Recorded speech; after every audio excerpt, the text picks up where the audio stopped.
The letter shook in Nathaniel Sterling's hands as he stood before the locked iron gates of his own estate on a blazing Virginia summer morning. He had ridden through the night, not for love, not for duty, but because Victoria Hale had laughed in his face and taken his last coin. He expected Eleanor to be waiting. He expected forgiveness. Instead, the gate did not open, and the letter in his hands said the name Sterling no longer belonged to him. If this story moved you, subscribe to this channel, follow along until the very end, and drop a comment telling me what city you're watching from. I want to see just how far this story has traveled. The summer of 1817 came hard and hot to the Virginia countryside, the kind of summer that cracked the dry earth and turned the creeks slow and lazy, the kind that made honest men sweat through their shirts by mid-morning and made wealthy men retreat into their cool parlors and pretend the world outside didn't exist. Nathaniel Sterling had always been a man of the parlor, not because he was weak. No, nobody who had ever shaken Nathaniel Sterling's hand would call him weak. He was tall, broad-shouldered, with dark eyes that could cut across a crowded room and make every man in it feel like they were being measured. He had his father's jawline and his grandfather's name, and in Virginia, those two things together were worth more than most men earned in a lifetime.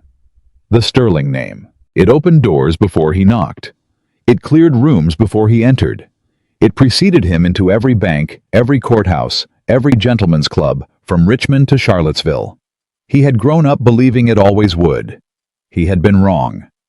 The road back to Sterling Manor ran 12 miles through farmland that had once belonged to his family for 3 generations. Fields of tobacco and corn stretched long and golden in the morning heat. Fence posts stood straight. Barns wore fresh coats of whitewash. The tenant farmers who worked those fields looked well-fed, their children running barefoot through the rows without the hollow eyes that marked true poverty. Nathaniel noticed none of it. I was too busy rehearsing what he would say. Eleanor. I have made terrible mistakes. Eleanor. I have come home. Eleanor. I need you. Simple words. Honest for once. The kind of words he had not spoken in 2 years, not since he had stopped looking at his wife and started looking at everything she was not. He had ridden through the night. His coat was dusty. His horse was tired. He himself felt something he had not felt since boyhood. Something he did not have a clean word for, something that sat in his chest like a stone soaked in cold water. Shame, maybe. Or grief. Or both at once, woven together so tight he couldn't separate them. Victoria was gone. That was the simple truth he had not yet allowed himself to say aloud. Victoria Hale, the woman who had laughed at his jokes and touched his arm and looked at him the way no woman had. In years, Victoria had looked at his empty coat pocket 2 nights ago and smiled the way a cat smiles at a mouse it has already decided not to eat. Darling. She had said, her voice as sweet and sharp as spring wine. I do adore you. But adoration doesn't pay the dressmaker. He had stared at her. Nathan, you spent the last of the quarterly allowance on that dinner at Whitmore's Inn. I kept the receipts, I know, to the penny. She had shrugged one perfect shoulder. I think it's best you go home. Sort out your affairs. Come back when you have something worth coming back with. He had stood in the doorway of her parlor in Richmond, the city he had told himself was where real life happened. The parties, the laughter, the people who understood sophistication, and he had felt the floor tilt beneath him. She had already turned back to her mirror. He had not slept since. The iron gates of Sterling Manor came into view just as the sun cleared the tree line and the heat began to press down in earnest. Nathaniel's first thought was that something was wrong with his eyes. The gates were closed. Not just closed, locked. A heavy chain, new by the look of it, wrapped through the iron bars. And standing just inside, arms folded, looking at him with an expression of absolute professional neutrality, was Thomas, a man who had worked the Sterling grounds since Nathaniel was 9 years old. Thomas. Nathaniel pulled his horse to a stop. Open the gate. Thomas did not move. Good morning, Mr. Sterling. Mr. Sterling. Not Master Sterling. Not the title that had followed him his whole life like a shadow. Thomas. Nathaniel's voice took on its familiar tone, the one that had never needed to raise itself to be obeyed. I said open the gate. I understand, sir. Thomas's eyes were steady, and Nathaniel saw something in them that confused him. Not hostility, not quite. Something older and quieter. Sorrow, maybe. Resignation. "I've been given instructions. I can't open the gate without authorization from Mrs. Sterling." The morning heat felt suddenly hotter. "Mrs. Sterling," Nathaniel repeated slowly, "is my wife." "Yes, sir." "Which means this is my home." Thomas's expression didn't change. "I'm just following instructions, sir. There's an envelope waiting for you. Left here at the gate first thing this morning. Mrs. Sterling said you'd come by today." She knew he was coming. Even his return she had anticipated. Planned for. Prepared. Thomas reached through the bars and held out a plain white envelope. Nathaniel stared at it. "She knew," he said quietly. It wasn't a question. "Mrs. Sterling knows most things, sir," Thomas said. And there was something in the way the old man said it, not unkindly, but with a weight that suggested a long and complicated truth, that made Nathaniel's hand hesitate before he took the envelope. He broke the seal. Inside was a single page, written not in Eleanor's hand, but in the formal typeface of a legal document. The letterhead read, "Samuel Carter, S.Q. Family Law and Estate Matters, Richmond, Virginia." Nathaniel read the first line, then read it again. "By order of the Family Trust Agreement executed in the year of our Lord, 1802, and amended pursuant to Article 7, Section 3. Thereof, Nathaniel James Sterling is hereby removed from the position of primary trustee and head of Sterling Estate, effective the 14th day of June, 1817. The paper made a small sound as the edges crinkled in his grip. He read further. The trust, it seemed, contained a clause. A clause his own father had written decades ago. A clause Nathaniel had signed without reading on his wedding day, that stipulated the estate's primary trustee could be removed by unanimous decision of the family council. If said trustee demonstrated consistent mismanagement of estate resources, neglect of fiduciary duty, or conduct unbefitting the Sterling name. Beneath this summary was a list. 3 pages single-spaced of dates and figures. Money withdrawn. Accounts drained. Payments missed. Debts accumulated in Nathaniel's name at establishments in Richmond that the list described only as houses of entertainment and personal indulgence. It was he realized everything. Every foolish dinner. Every gift he had bought Victoria. Every night he had stayed in the city instead of coming home. Every morning he had thought to himself, "Eleanor will manage it. Eleanor always manages." Someone had been watching. Someone had been writing it all down. "Thomas," Nathaniel said. His voice came out quieter than he intended. "Who prepared this?" "Mr. Carter, sir. Family lawyer." "I know who Carter is." A pause. Did my wife ask him to do this? Did she plan this?" Thomas was quiet for a long moment. "No, sir," he said at last.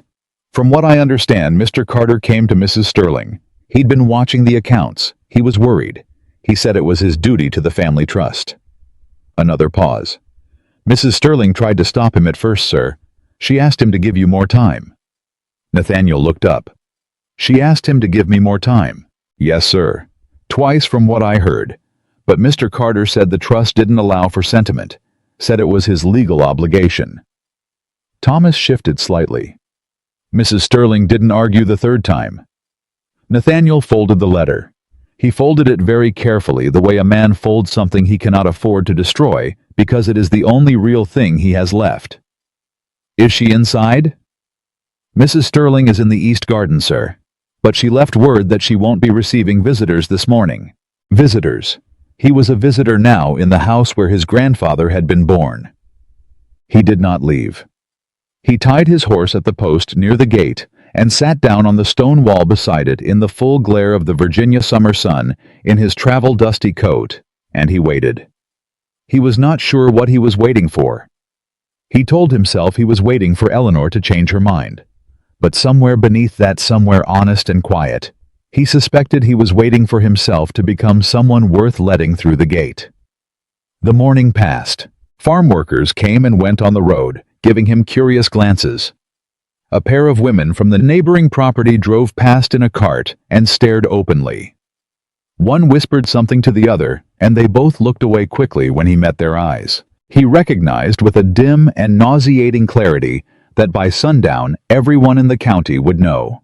Nathaniel Sterling sitting outside his own locked gate in the heat. The story would spread the way all stories spread in small places, fast and not kindly.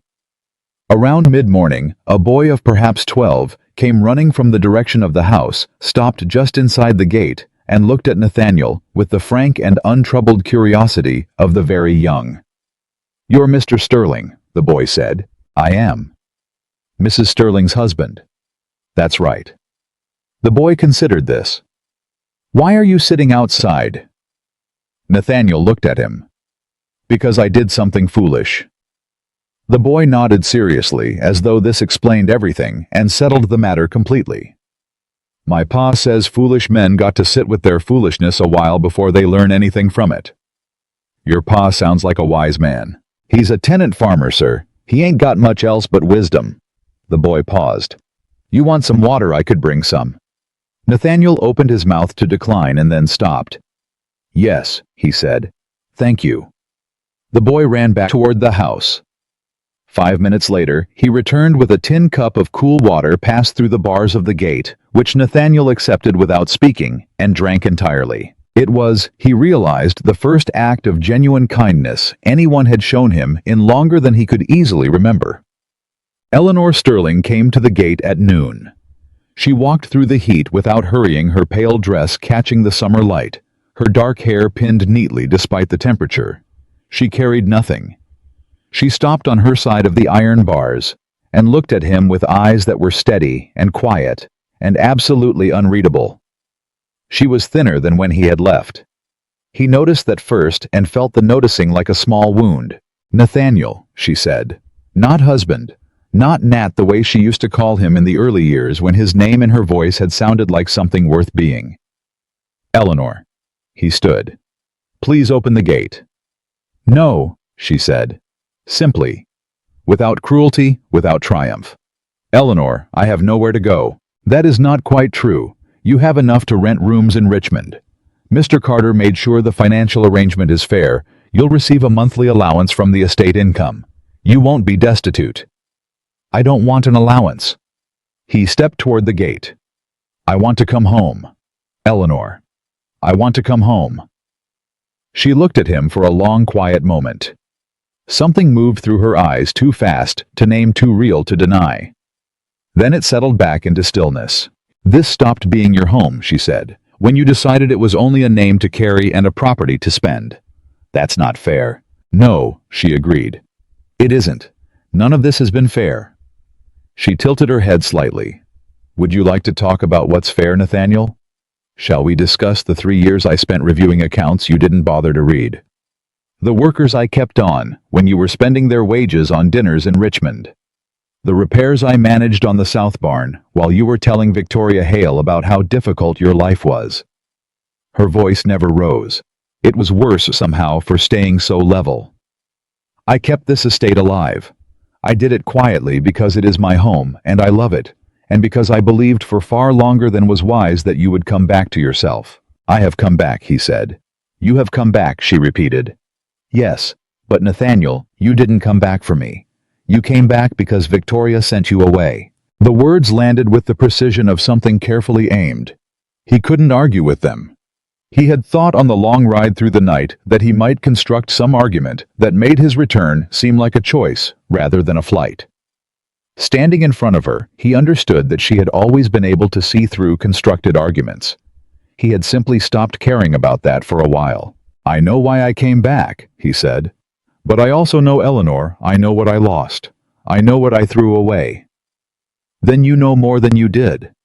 She stepped back from the gate. "That matters. I want you to know that it matters. But knowing what you lost is not the same as deserving to have it returned." "What do I have to do?" She was quiet. A bird called somewhere in the trees along the drive. The heat settled around them both. "I don't know," she said at last. "And I am not going to tell you. If you have to ask me what to do to become worthy of this life again, you haven't understood anything yet." She turned and walked back toward the house. "Eleanor." He said her name and she stopped, but didn't turn. The boy who brought me water. Is his father doing well? The Tennant family. A pause. When she answered, her voice carried something complicated in it. The Holt family. Yes. They've had a difficult spring. We restructured their rent payment last month. They're stable now. You did that. She turned just far enough that he could see her profile. Someone had to. Then she walked back to the house, and the gate stayed locked, and Nathaniel Sterling sat back down on the stone wall in the summer heat, and held a folded legal document that told him in the clean language of the law what he had spent years deciding without realizing he was deciding anything at all. I was still sitting there at late afternoon when he heard the sound of horses on the road and looked up to see a black carriage bearing the seal of a Richmond law firm turning into the Sterling Drive. Samuel Carter stepped down. Carter was 40 years old, a compact man with close-cut gray at his temples and eyes that had spent 20 years reading contracts and not missing the things people didn't put into them. He stopped when he saw Nathaniel and held his gaze for a moment, not with satisfaction, not with hostility. With the particular careful neutrality of a man who knew he had done something difficult and had made his peace with it. Carter, Nathaniel said. Nathaniel. The lawyer walked toward him. I expected you this morning. I've been here since morning. Carter looked at the locked gate, then at Nathaniel, and did not comment on the obvious. May I speak with you? You've already spoken plenty. 3 pages single-spaced. Yes. Carter sat down on the wall beside him without being invited. It was a small presumption, but something about the ease of it suggested it wasn't meant to establish dominance, just to have a conversation between two people without one of them towering over the other. I want to explain something, Nathaniel. Not the legal situation you can read. What I want to explain is why. Why you went behind my back. Why I did my job. The trust has language in it, your father put there deliberately. He didn't trust the name alone to protect the estate. He trusted the structure. Carter looked out at the fields. Your wife didn't ask me to do this. I want to be clear about that. She came to me 3 months ago with the account books not to build a case against you. She came to me because she was frightened. She had been covering deficits for nearly a year. She needed advice on how long she could sustain it. Nathaniel stared at him.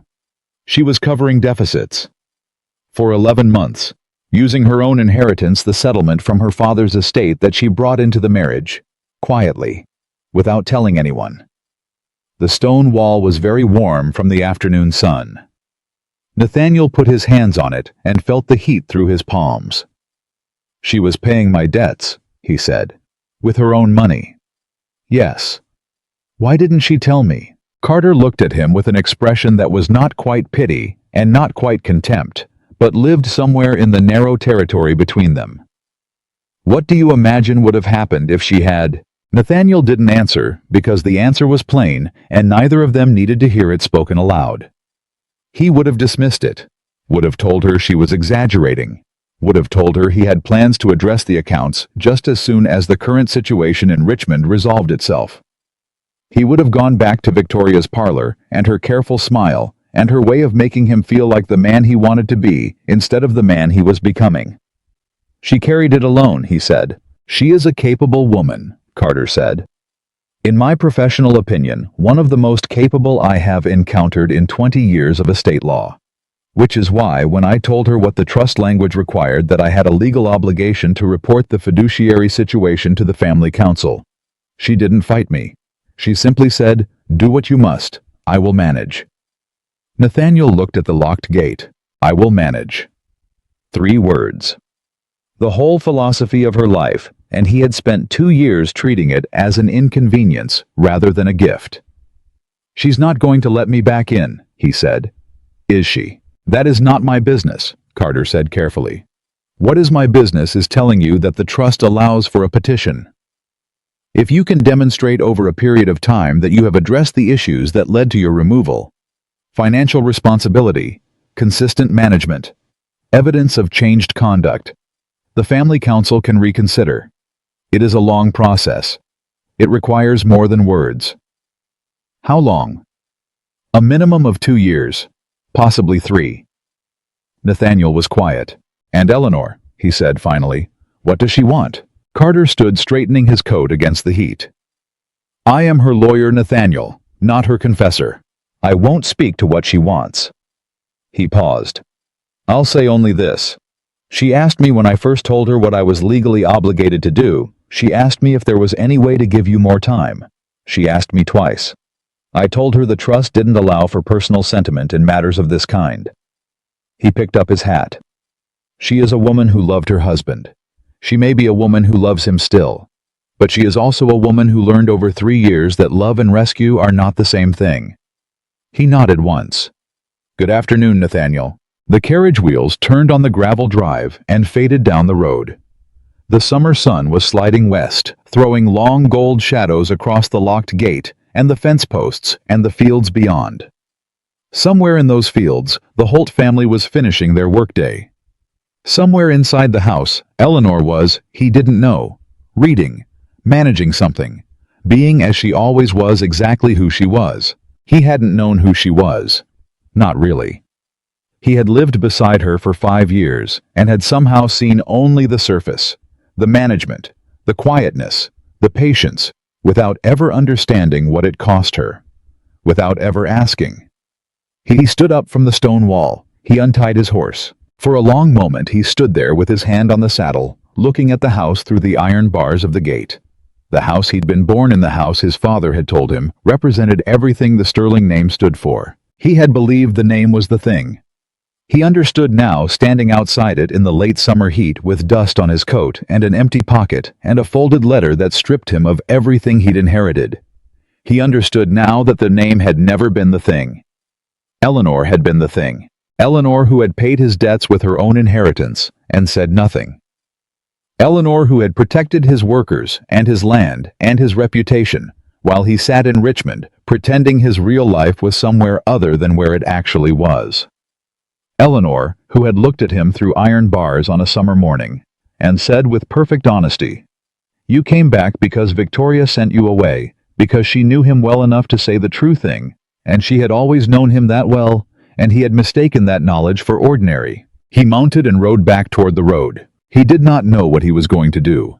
He did not have a plan. He had, for the first time in a long time, nothing but the unembellished truth of where he stood outside. Locked out of the only life that had ever been real. Carrying the weight of choices he had made slowly. And then all at once, the way men ruin things, not in a single dramatic moment, but in 1,000 small decisions that seem insignificant. Until the morning you arrive at a locked gate and understand that each one of them was a lock being turned. The road back to the main town was 12 miles. He rode it slowly. And somewhere around the 8th mile, in the long gold light of a Virginia summer evening, with the sound of crickets rising from the fields and the smell of warm earth all around him, Nathaniel Sterling did something he had not done since he was a boy. He stopped. He sat on his horse in the middle of the empty road, and he wept. Not gracefully, not quietly wept, the way a man weeps when there's no one to perform it for, raw and ungainly and entirely honest. He wept for Eleanor, who had deserved better. He wept for himself, not the self-pity of a man who has lost what he wanted, but something older and more real. Grief for the man he had been before he decided that a name was the same thing as a character. He wept until he was empty. Then he wiped his face with his dusty sleeve, straightened in the saddle, and rode the last 4 miles to town in the dying summer light. He did not know yet whether it was too late. But for the first time in 2 years, he was asking the right question. The town of Harlow's Creek had 1 boarding house, 1 tavern, 1 general store, and exactly 0 tolerance for scandal involving families of consequence. Nathaniel discovered this within 20 minutes of arriving. He had barely dismounted at the boarding house when Mrs. Pruitt, the owner, a woman of 60 with iron-gray hair and a memory like a courthouse ledger, opened the front door and looked at him with an expression that told him she had already heard everything. "Mr. Sterling," she said. The name landed carefully, not warmly. "Mrs. Pruitt, I need a room." She looked at him for a long moment. Then she stepped aside. $2 a week, breakfast at 7, no guests after 9. A pause that carried the weight of a full sermon. "And I run a respectable house." "I know you do," he said. "That's why I came here." She said nothing more, just handed him a key and pointed him up the stairs. The room was small and clean and smelled of cedar and dried lavender. There was a single window that looked out over the main road. He could see, if he leaned the right way, the road that led north toward Sterling Manor. He did not lean that way. He sat on the edge of the narrow bed in his dusty coat and held the folded legal document and did not sleep for a very long time. Morning came loud. The boarding house walls were thin enough that he heard everything: Mrs. Pruitt in the kitchen below, the clatter of a delivery wagon on the road, two men talking outside the general store across the street, their voices carrying in the still summer air. He heard his own name more than once. By the time he came downstairs for breakfast, the table had 4 other boarders, a traveling merchant, 2 brothers passing through on their way to Tennessee, and a young school teacher named Mr. Aldous, who had taken a position in the county last spring. They all knew who he was. He could see it in the way conversation shifted when he entered the way. Eyes moved carefully to their plates.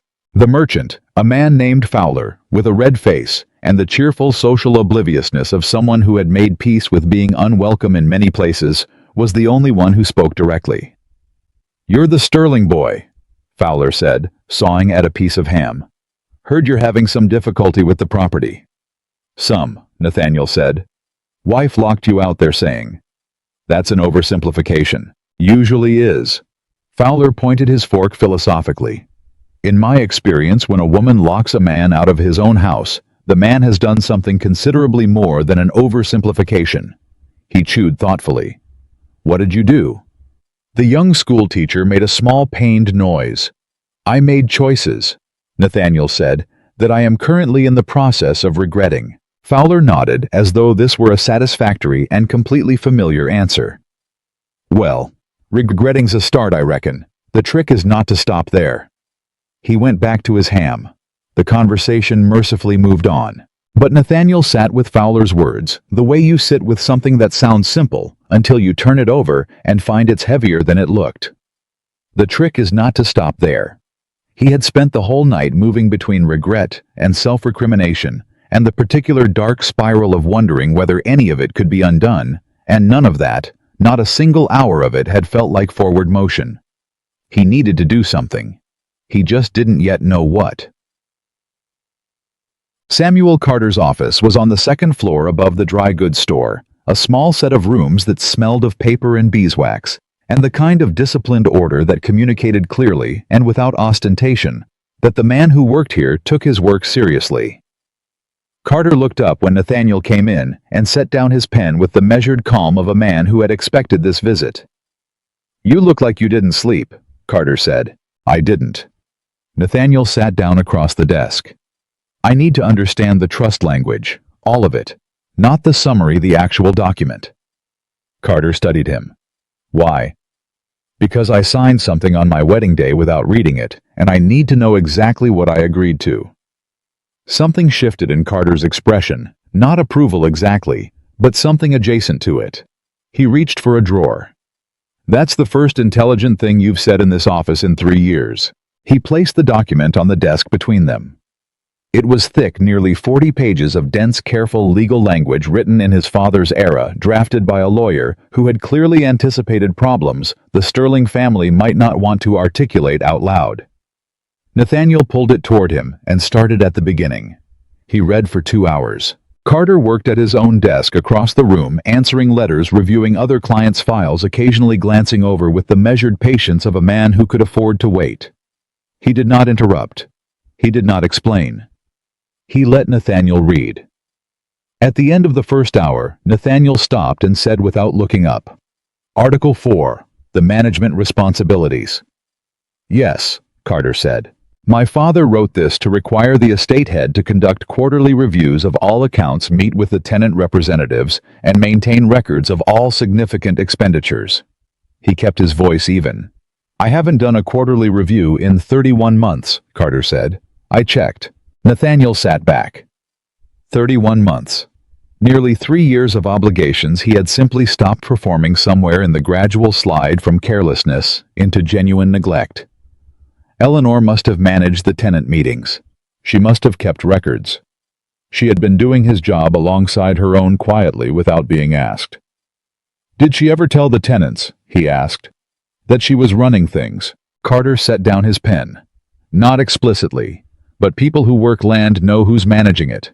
They know who shows up when the creek floods the south field. They know who sends someone to help when a worker's family gets sick. They know who reviews the rent agreements and asks whether the figures are fair. He paused.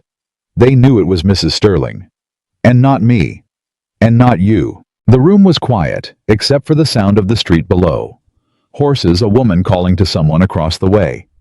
The ordinary noise of a town going about its business, while Nathaniel sat in a lawyer's office, discovering the dimensions of what he had abandoned.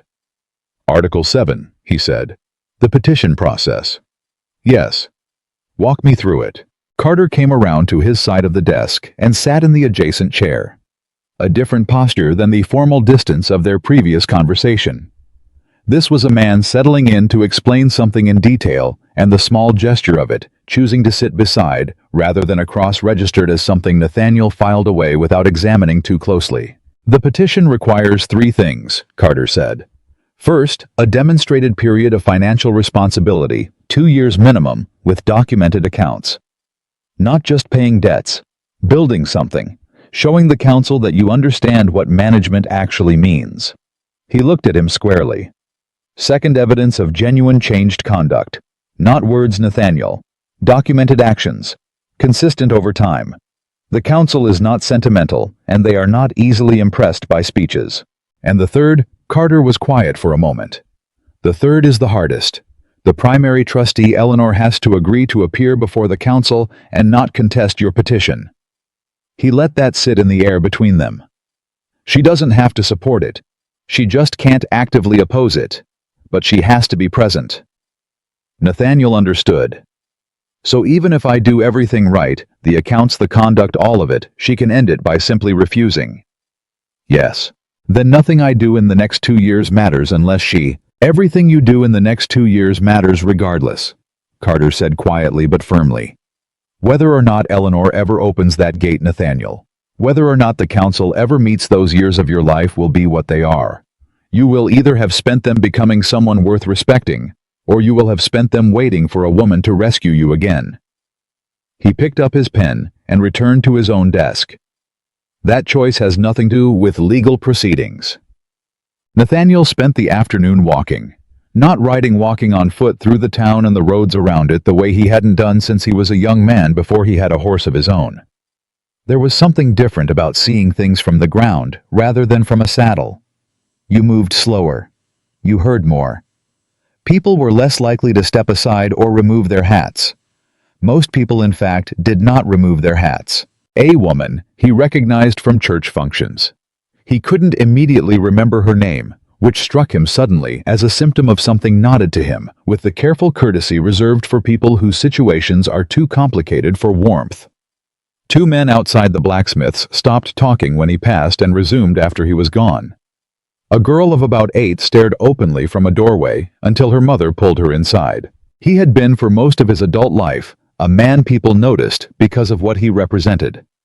The Sterling's name, moving through a room, through a town, had a particular effect, a deference that he had always received as natural, as simply the way things were, without spending a great deal of time considering why. Because his grandfather had built something, and his father had sustained it, and he had inherited both the thing and the deference that came with it, and he had never asked whether the deference was for him, or for the name, or for the work that had built them both. Now, walking through Harlow's Creek with no deference coming his way, he understood something he should have understood long ago. The deference had never been for him. It had been for the effort, the years of management, the tenant meetings and the account reviews, and the flood response and the quietly renegotiated rents.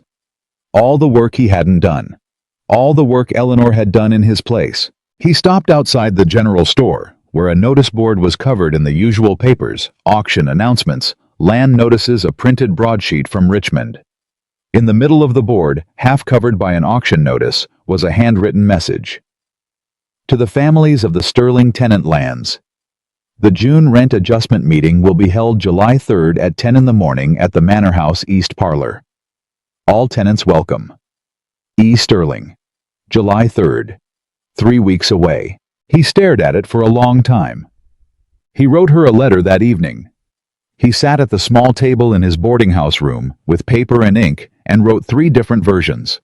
Each one worse than the last one. 2. Apologetic one.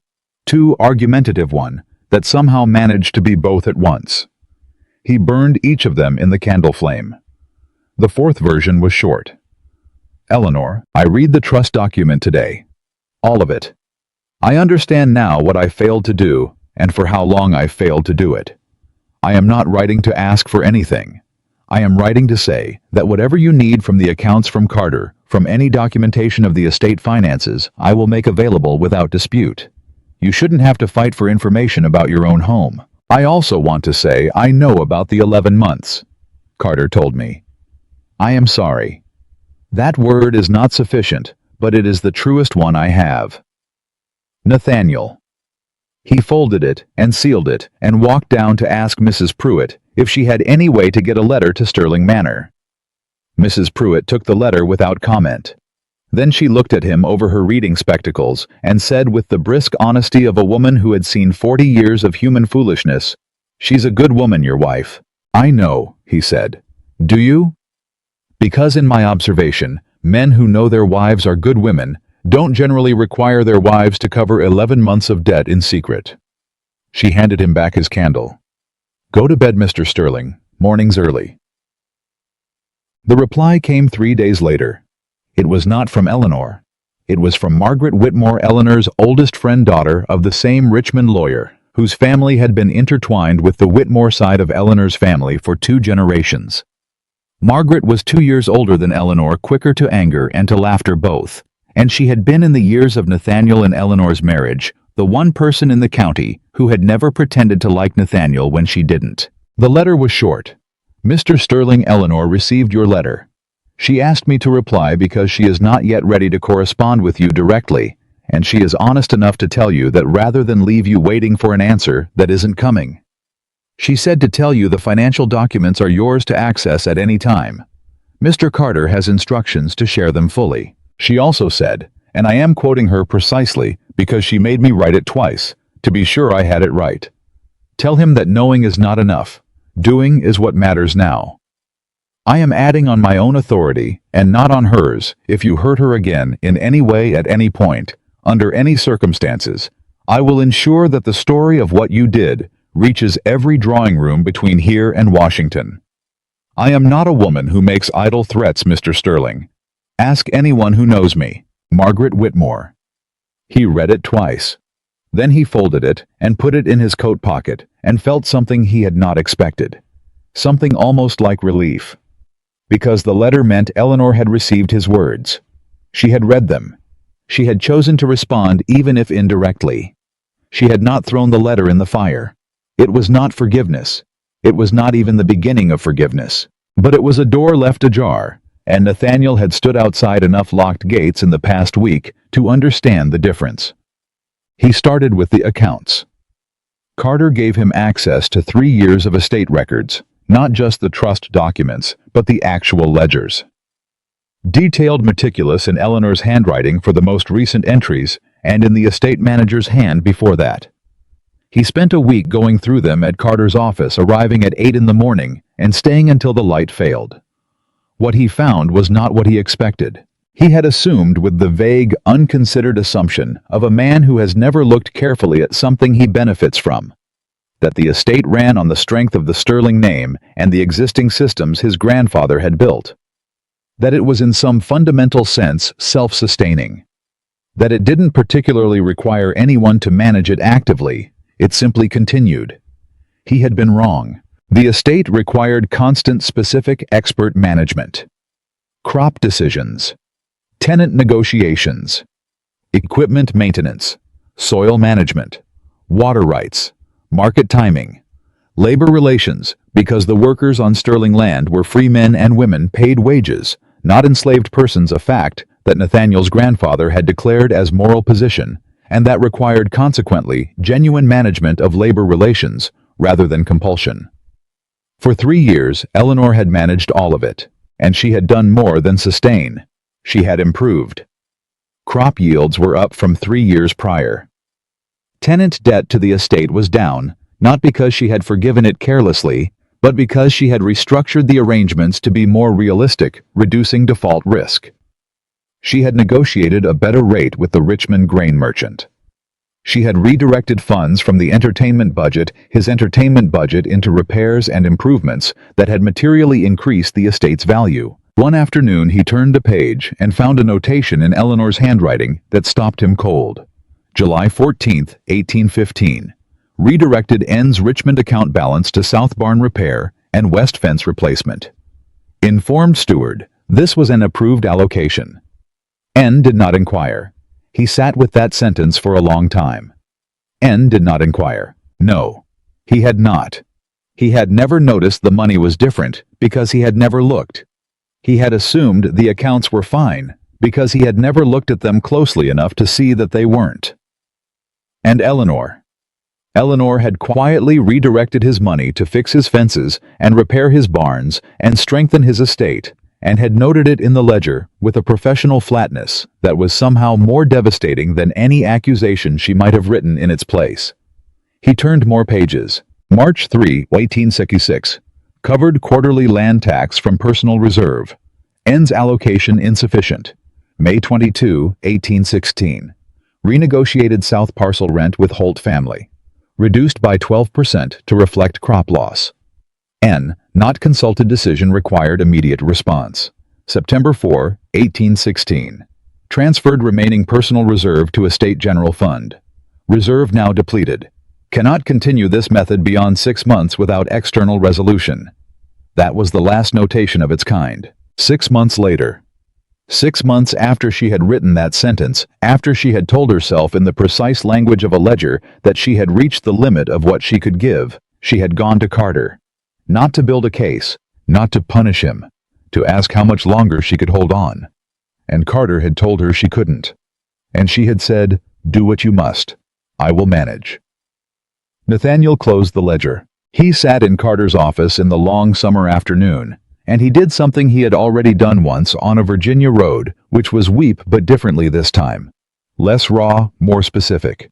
Not grief for himself, but for her. For the 3 years of her life, she had spent in quiet, competent, utterly unacknowledged work while he stood in Richmond parlors, talking about himself. Carter came in from the outer room and saw him and said nothing. Just set a glass of water on the desk and left again. Chapter. On a Thursday morning in late June, Nathaniel rode out to the west boundary of Sterling land. Not to the manor, not to the gate. To the fields, the working fields where the tenant farmers were 3 weeks into summer harvest preparation, turning soil and clearing ditches, and doing the 100 small tasks that kept agricultural land productive. I didn't know exactly what he intended. He tied his horse at the fence post and walked into the field and found after a short while a man he recognized.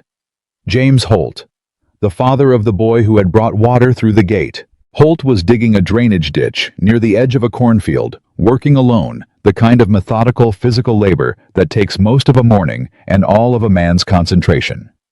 He looked up when he heard Nathaniel approach, and his expression cycled through several things, quickly. Surprise, caution, calculation, before settling into a careful neutrality. "Mr. Sterling," Holt said. He did not put down his shovel. "Mr. Holt." Nathaniel stopped at a respectful distance. "Your boy brought me water last week. I wanted to say thank you." Holt regarded him. "Billy said you were polite about it. He was kind to offer. He's got his mother's instincts." A pause. "We heard you're staying in town." "At Mrs. Pruitt's, yes." Holt nodded slowly. He was not a man who filled silence unnecessarily. "You rode out here just to thank my boy."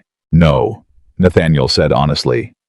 "I rode out here because I've been reading the estate ledgers, and I've been trying to understand what this land actually requires to run, and I realized I haven't had a conversation with a single working family on this property in..." He stopped. "I don't remember when." Holt looked at him for a long moment. Not with hostility. with the steady measuring appraisal of a man who has spent his life learning to read situations accurately because the cost of misreading them was too high. "The rent restructuring," Nathaniel said. "Mrs. Sterling arranged that with you. Last spring, yes. We had a bad season, lost near a third of the corn to the early frost. Old arrangement would have put us 2 quarters behind with no way to catch up." He paused. "She sat with my wife and me at the kitchen table, looked at our actual numbers, asked what was realistic, wrote it into a new agreement that same day, and had Carter register it proper." Another pause longer. "She didn't have to do it that way.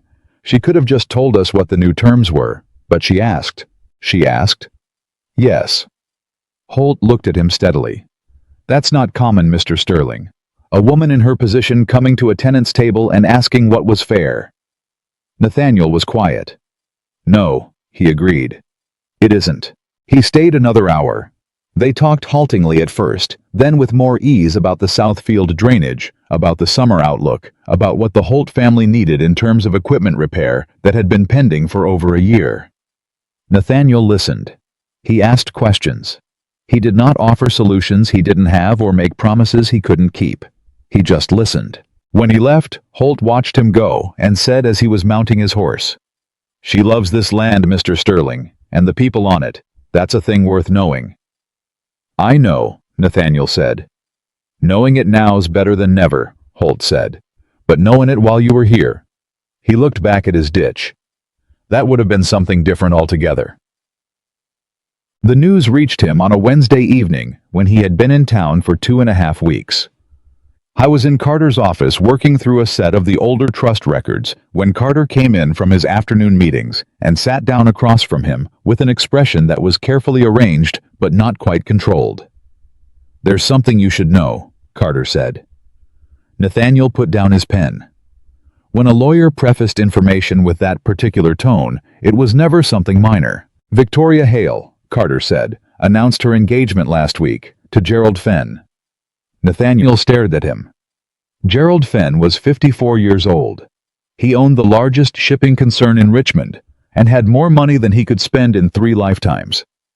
He had been widowed twice and was by general consensus not a man who married for sentiment. "She didn't wait long," Nathaniel said. "No." Carter watched him carefully. "I thought you should hear it from me rather than the street." Nathaniel sat with it. He waited for something, the hot rush of betrayal or jealousy or anger, the kind of feeling that would confirm that what he'd had with Victoria had been real, had been worth something, had meant something more than the series of expensive evenings he was still technically paying for. What he felt instead was something quieter and more final. Something like clarity, because the anger didn't come. And in its absence he could see with the calm vision of a man who has had 2.5 weeks of Mrs. Pruitt's boarding house and ledger reading and conversations at tenant fences to think clearly in exactly what Victoria Hale had been to him. She had been a mirror. She had shown him the reflection. He wanted to see the sophisticated man, the man of the world, the man too complex for ordinary domestic life, and he had paid richly for that reflection without ever asking whether it was accurate. She had not lied to him. She had simply shown him what he brought her to show him, and he had mistaken the mirror for the truth. "Are you all right?" Carter asked. "Yes," Nathaniel said. And then, because Carter deserved honesty, not happy exactly, but clear. Clear about what? Nathaniel looked at the ledger open on the desk. Eleanor's handwriting. 3 years of her handwriting, careful and precise and utterly real. "About the difference between a woman who shows you who you want to be," he said slowly, "and a woman who sees who you actually are." He closed the ledger. "Victoria showed me a flattering picture. Eleanor knew me. The real me, the man who stopped doing his quarterly reviews, the man who didn't notice the accounts were wrong. She knew that man, and she stayed, and she covered for him, and she protected his home." His voice was level, but not easy. "I didn't deserve that, but I had it, and I gave it up for a mirror." Carter was quiet for a moment. "What are you going to do?" he asked. Nathaniel stood up and put on his hat. "I'm going to earn my way back to that ledger," he said. "Starting tomorrow. I want to take over the Eastfield accounts, the ones that are open for the fall season. I'll work under the estate steward until he's satisfied I know what I'm doing. I'm not asking for the title back. I'm not asking for anything. I'm going to do the work." He picked up his coat. "And if 2 years from now Eleanor decides it isn't enough, then it still will have been the right thing to do." Carter looked at him for a long moment. "Your father," he said something similar to me once, 30 years ago, when he was trying to turn the estate around after a bad decade." He paused. He was 31 years old. "I'm 34, Nathaniel said. "Yes," Carter said. "But you know something he didn't starting out." "What's that?" "You know what you lost. He was starting from nothing. You're starting from grief." The lawyer picked up his pen. "In my experience, grief is a better teacher than nothing, if you'll let it be." He let Margaret Whitmore know he was taking up the Eastfield accounts. He didn't ask her to tell Eleanor. He just told her because she was Eleanor's honest messenger, and because Eleanor deserved to know what he was doing without having to hear it from a stranger. Margaret's reply came 4 days later, shorter than the first. "She knows." She said nothing. That is not the same as not noticing. He pinned that letter to the wall above his desk. Then he went to work. The summer of 1817 turned hot and long and unrelenting, the way Virginia summers do when they mean it. Nathaniel spent his mornings in the fields, and his afternoons with the accounts, and his evenings in the boarding house, going over what he'd learned and what he didn't yet understand. He made mistakes more than he expected, more than he was comfortable making in front of the estate steward, a weathered man named Graves, who had been managing Sterling land for 15 years, and had Nathaniel suspected a very precise and very private opinion of the man who was supposed to be his employer. Graves never said it. He just corrected mistakes without ceremony, explained things once and clearly, and made it obvious by his manner that competence was the only currency he respected. By the end of July, Nathaniel was competent at the Eastfield accounts. Not expert, not within sight of Eleanor's meticulous command of the whole estate, but competent. Getting better. On a Tuesday morning in early August, he was working at the field boundary when he saw at a distance a figure walking the opposite boundary of the same field. A woman in a light dress moving along the fence line, stopping occasionally to look at something or write in a small book she carried. He recognized her immediately. Every angle of her. The way she walked, unhurried but purposeful, the walk of someone who knew exactly where they were going and why. Eleanor. She was checking the Eastfield boundary. His field. He stood very still and watched her, and she did not look in his direction, or if she did, it was a glance too quick to hold, and after perhaps 10 minutes, she completed her inspection and walked back toward the manor house and disappeared into the summer distance. He stood there for a long time after she was gone. He had not called out. She had not looked. But they had both been in the same field on opposite sides of it on the same morning, doing the same work. Graves came up beside him and looked at the empty field and said not unkindly, "She checks that boundary every Tuesday. She does, has done since spring." He looked at Nathaniel sideways. "Since about the time you started on the accounts." Nathaniel said nothing.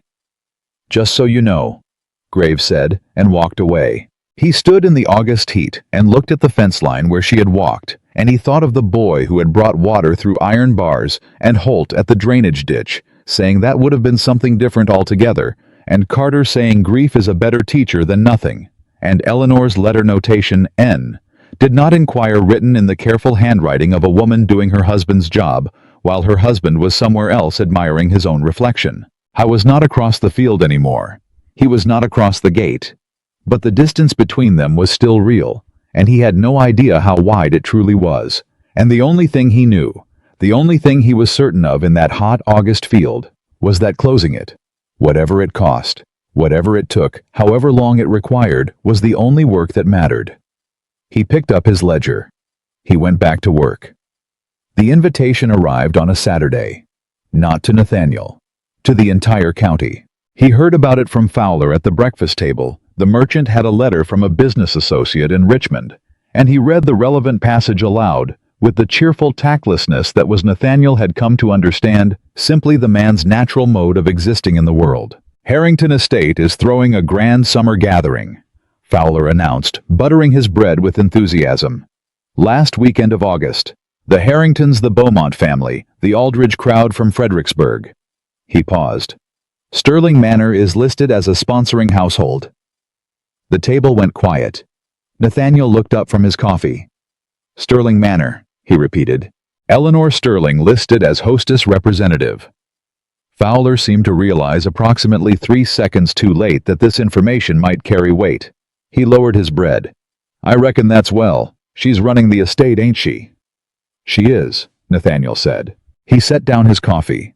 He kept his face even, but something had shifted in his chest. Not jealousy, not anger. Something more complicated than either. Eleanor was moving. Eleanor was visible. Eleanor was walking into the county's social world, not as Nathaniel Sterling's wife, but as Sterling Manor's representative on her own terms in her own right. She didn't need him there. She hadn't needed him for a long time. That night alone in his boarding house room, Nathaniel sat with that understanding and felt it settle into him like a stone into water. The rings spread wide and then stilled. How was working the Eastfield accounts on a Wednesday morning, 12 days before the Harrington gathering, when Graves came to find him with an expression that meant news. Writer from Richmond, Graves said. Came to the manor first, then they sent him on to you. Nathaniel straightened. Who? Man named Prescott. Says he knew you from the city. Nathaniel knew the name immediately. Robert Prescott. One of the Richmond set, a man who moved in the same circles Nathaniel had inhabited for 2 years. The kind of man who attended every gathering and knew every piece of social information approximately 48 hours before anyone else. Prescott was waiting at the road mounted dressed for travel, with the slightly breathless energy of someone carrying information he considered urgent. Nathaniel, he said without preamble, I came because I thought you should know before the gathering. Know what? Prescott glanced toward the manor house, then back. Victoria Hale has accepted an invitation to the Harrington event. The summer air seemed to thicken. She's coming here, Nathaniel said, with Gerald Fenn. They're presenting as an established couple. Prescott shifted in his saddle. And there's something else. She's been talking, Nathaniel, in Richmond, telling a version of things that isn't. He stopped. She's saying this marriage was already finished before she entered the picture, that Eleanor had been difficult, that you confided in her about problems in the marriage. Nathaniel's jaw tightened. That's not true. I know that, but she's been saying it to people who don't know better, and some of them are coming to the Harrington gathering. Prescott looked at him directly. I thought you should hear it first, because whatever Eleanor hears, and she will hear it, someone always tells the wife she's going to hear it among company. After Prescott rode away, Nathaniel stood on the road for a long moment. Then he turned and looked at the manor house. Eleanor was in there, going about her work, managing accounts, preparing for a public gathering at which the woman who had helped dismantle her marriage was going to appear and tell lies about her to people who would smile and nod and carry the story home. He made a decision. He walked to the manor gate, rang the bell, and asked Thomas to carry a message to Mrs. Sterling. Eleanor, I need 5 minutes. Not to ask for anything. There is information you need before the Harrington gathering, and you should hear it from me.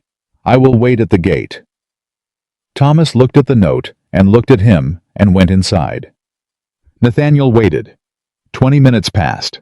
Then Eleanor came to the gate. She looked, he thought, exactly like herself, which was to say, she looked like someone who had been interrupted in the middle of work. She considered important, and had come anyway, because the note had indicated it mattered. She was not warm, she was not cold, she was simply present the way Eleanor always was, fully without performance. 5 minutes, she said. Victoria Hale is attending the Harrington gathering, he said, with Gerald Fenn, and she's been telling people in Richmond that the marriage was already over before she was involved, that you were difficult, that I confided problems in her. Eleanor's expression didn't shift. That was the thing about her that had once frustrated him and now struck him as one of the most formidable things he had ever witnessed. She received information without performing a reaction to it. She processed it somewhere behind those steady eyes. I see, she said. It's not true, he said. None of it. And people coming to that gathering are going to have heard it, and someone is going to tell you in front of others. and I didn't want you to be blindsided." She looked at him for a long moment. "Thank you," she said. "Just that. No warmth, no coldness. Honest acknowledgement. Eleanor." He stopped. He had told himself he wasn't going to ask for anything. He had meant it. "Do you want me there at the gathering?" I'm not asking to accompany you. I'm asking if my presence would make things harder or easier. If easier, I'll come. If harder, I'll stay away.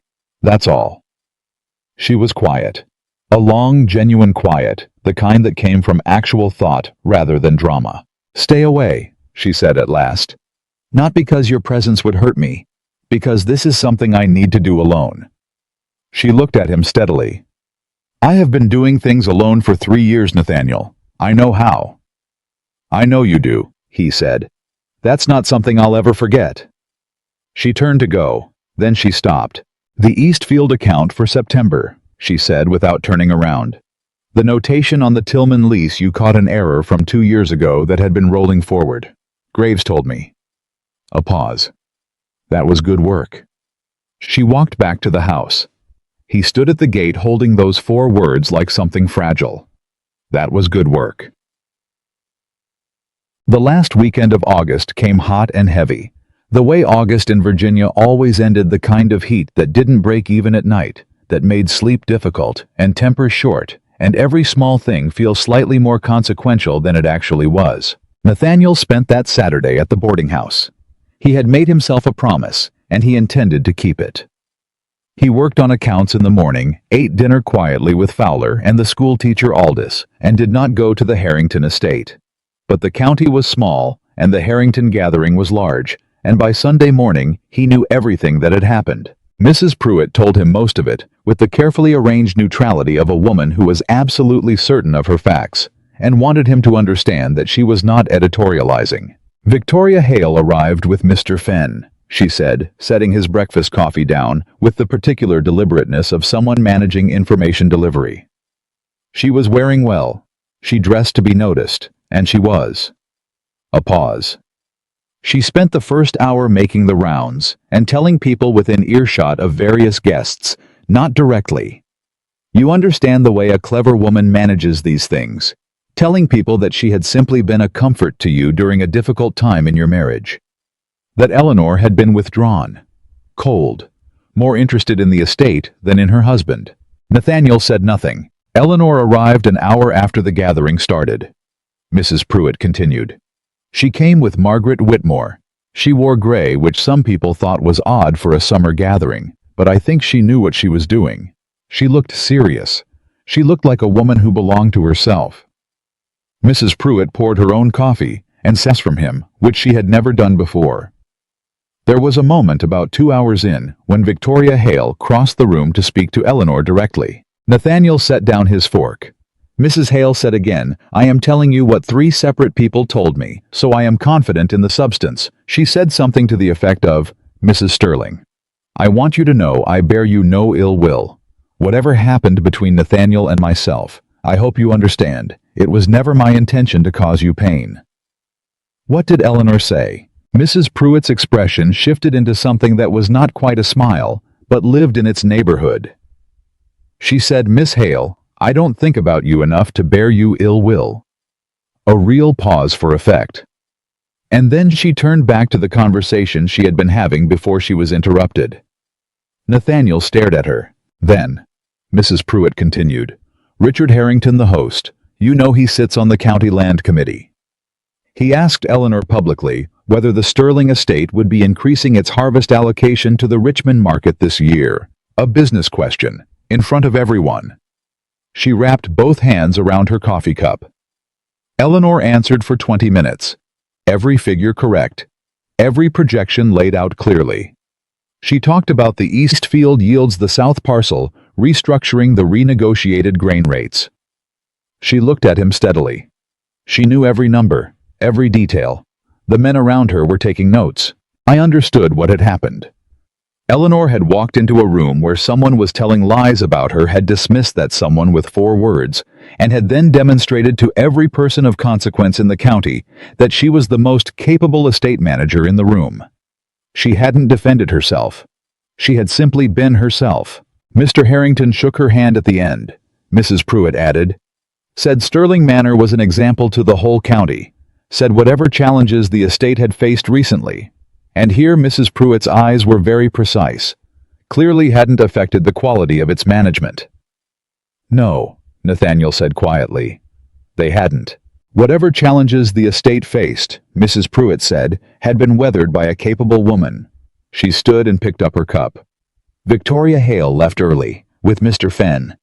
They had apparently planned to stay the night but changed their plans. She went back to the kitchen. Nathaniel sat at the table in the boarding house and felt something he hadn't expected to feel on a Sunday morning: pride. Not his own pride. Not the old reflexive pride of ownership. Pride in Eleanor. In who she was. In the way she had walked into that room and handled herself with an economy and a dignity that he recognized, seeing it described as something he had never once in 5 years of marriage truly appreciated. He had been living next to extraordinary and had not known it. On Monday morning, a second letter came from Margaret. It was longer than the others. Mr. Sterling, Eleanor asked me not to write this. I am writing it anyway because I believe she deserves for someone to say it plainly, and she is too principled to say it herself. At the gathering on Saturday after the business discussion that I assume someone has already told you about, Eleanor stepped away from the main group for a moment. I followed her because I have known her for 15 years, and I know what her face looks like when she is holding something she hasn't let herself feel yet. She stood at the window for about 2 minutes. She was not crying. Eleanor almost never cries. But she had the look she gets when something costs her, the look I first saw when her father died, and again on her wedding day, though I didn't understand then what it meant. I asked her what she was thinking. She said, I keep waiting for it to stop feeling like grief. I don't know when it will. I asked what she meant. She said, I know who he is now. I know he's doing the work. I know he means it. And I still don't know if it's enough. I don't know if I can open that gate, Maggie. Not because I don't want to, because I don't know who I would be if I did and it went wrong again. I am telling you this, not to give you hope that you don't deserve, nor to punish you with information that is too painful to act on. I am telling you because Eleanor is one of the finest women I have ever known, and she is hurting, and you are the reason, and you should know exactly the shape of what you did. She is not waiting for you to rescue her. She is building her own life with her own hands. Whether there is a door left open in that life is something only she can answer. M. Whitmore. He read it twice, then a third time. Then he sat down at his desk and wrote, not to Eleanor, not to Margaret, but to Carter. I need to understand the petition process for accelerated review, not to rush the 2 years. I understand what the 2 years are for, but I want to know if there is anything additional I can do. Any documentation, any formal accounting of conduct, any way to build a record that speaks clearly. I want to do this correctly. Tell me what correctly looks like. Carter replied by the following morning. Come to the office Thursday. Bring the Eastfield accounts. We have work to do. Thursday came, and with it a piece of news that Nathaniel had not anticipated, and that landed with the force of something dropped from a height. I was halfway through the meeting with Carter. They were building a formal documentation framework for the petition, a structured account of the work Nathaniel had done and was doing, complete with ledger citations and witness statements from Graves and Holt. When Carter looked up from his papers with the expression of a man about to say something difficult. There's a development you need to know about, Carter said. Tell me.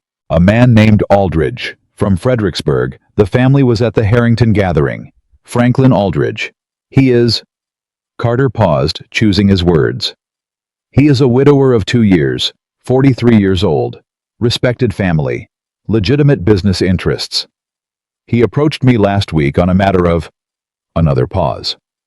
He asked whether Eleanor Sterling's personal situation was in his word settled. The room was very quiet. He's asking about her, Nathaniel said. He is interested in knowing whether she is available, Carter said carefully. He was careful to do it properly through a lawyer, discreetly, not to Eleanor directly.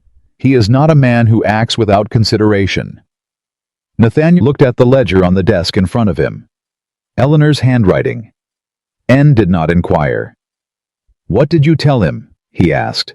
I told him that Mrs. Sterling's situation was a private matter, and that any communication would need to be addressed through her directly.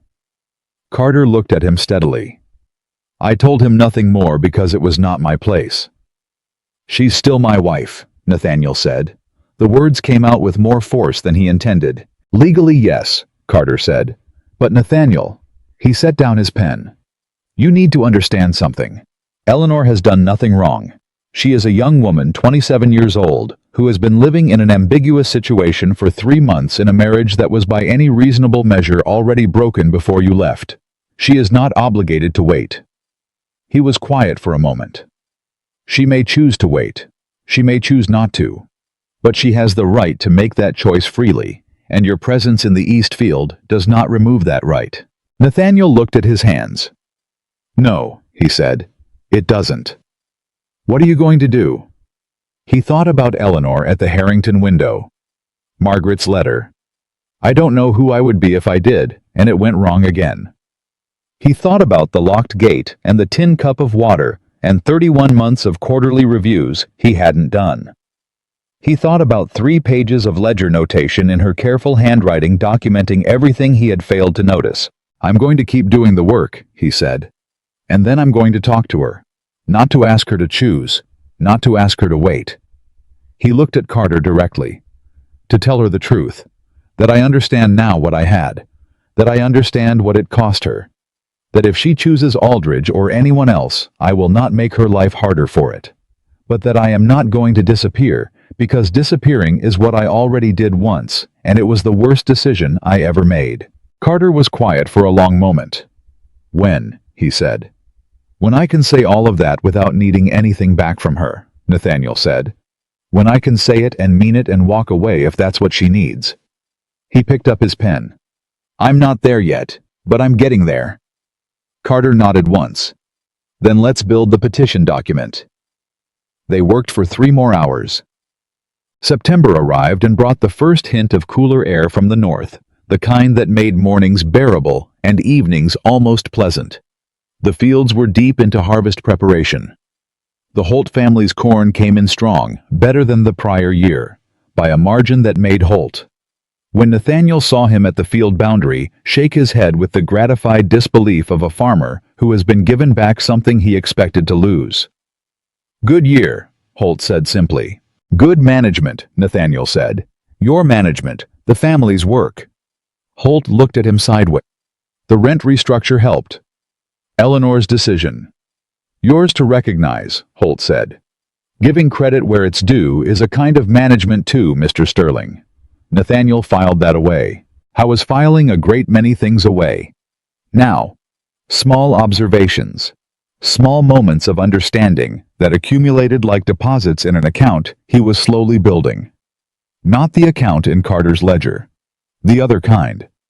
The kind that couldn't be documented in legal language, but that was perhaps the only account that ultimately mattered. I was becoming someone he could respect.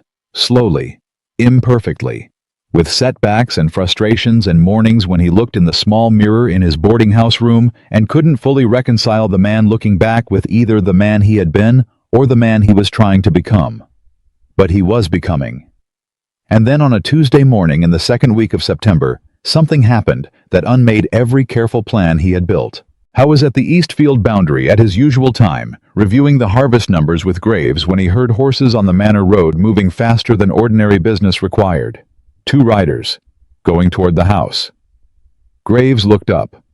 Something in the quality of the rider's speed made both men pause. Rider from Richmond, Graves said quietly, his voice carrying the instinctive knowledge of a man who had worked this land long enough to recognize when something was wrong.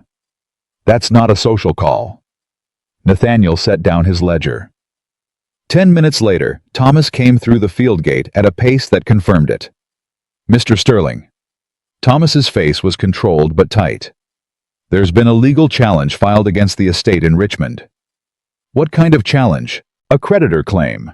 A man named Drummond says he holds a promissory note signed by you in your name, not the estate's name, but he's claiming it represents an estate obligation. Thomas paused.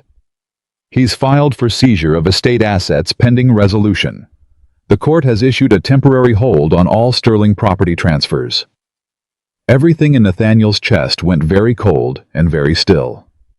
When was this note signed? He said. 18 months ago. Richmond. Drummond's a moneylender operates just inside the legal line from what Mr. Carter is saying. Thomas looked at him steadily without accusation. Mr. Carter is already riding to the courthouse. But Mrs. Sterling, is she all right? She's... Thomas stopped. Chose his word carefully. She's managing, sir. But the claim, if it holds, would freeze the estate accounts. Workers can't be paid. The Holt family's new rent agreement would be in dispute. All the fall market contracts, Eleanor negotiated all of it on hold. He paused. She's in the study right now, going through every piece of paper in the estate. Nathaniel was already moving toward the gate. Thomas, he said, his voice lower and harder than it had been in months. Tell Mrs. Sterling I'm at the gate. Tell her I remember signing that note. Tell her I know exactly what it covers, and I believe I can dispute the claim. He stopped. Tell her I'm not asking to come in. I'm asking for 10 minutes of her time because this is my fault, and I know how to fix it. Thomas looked at him. You remember the note, Thomas said. I remember everything now, Nathaniel said. That's the problem with paying attention. You remember things you can't afford to have forgotten. Thomas went. Nathaniel stood at the gate. He had stood at this gate before, lost and ashamed, on a hot summer morning, with a legal document in his hands and no understanding of how he'd arrived there. He stood at it again now, and the gate was still locked, and the summer was thinning toward fall, and inside the house, Eleanor was going through papers trying to protect what she had built from the consequences of what he had broken. This time, he was not lost. Howe was furious at himself, at Drummond, at the 18-month-old version of himself, who had signed that note without thinking, who had treated money as something that existed in infinite supply, as long as he didn't look too closely at the columns. But beneath the fury was something else. Something that had not been there 3 months ago, outside a locked gate in the summer heat with dust on his coat and no idea who he was. Purpose. He knew something. He could do something specific. He could stand at this gate and be useful, not as a husband, not as a title, not as a name, but as a man who had made a specific mistake and knew the specific shape of how to address it. The gate opened. Not wide, just enough for a person. Eleanor stood in the gap. She was holding a sheaf of papers. She looked like someone who had been interrupted in the middle of a crisis and had come anyway because the message had said, "This is my fault and I know how to fix it." She looked at him. "Tell me about the note," she said. And Nathaniel Sterling stepped toward the gate, not through it, not yet, just closer, and began to speak. "Tell me about the note," Eleanor said, and Nathaniel told her. Not the polished version. Not the version that made him look like a man who had simply made an understandable error in a complicated situation. The true version. All of it, start to finish, with the particular exhausted clarity of a man who had spent 3 months learning that the only thing he had left worth offering was honesty. The note had been signed 18 months ago in Richmond, at a dinner that had started as a business meeting and ended as something else entirely.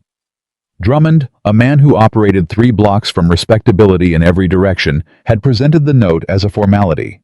A bridge loan, he'd called it. 30 days. To cover a gap in the quarterly accounts that Nathaniel had known somewhere in the part of his mind he was not consulting at the time, was not actually a gap in the quarterly accounts, but a deficit he had created by redirecting funds to his Richmond life. He had signed it. He had not told Eleanor. He had not told Carter. He had, in the manner of a man who has decided that problems he doesn't look at directly aren't fully real, simply put it in a drawer and told himself he would address it when the quarter settled. The quarter had not settled. The next one hadn't either.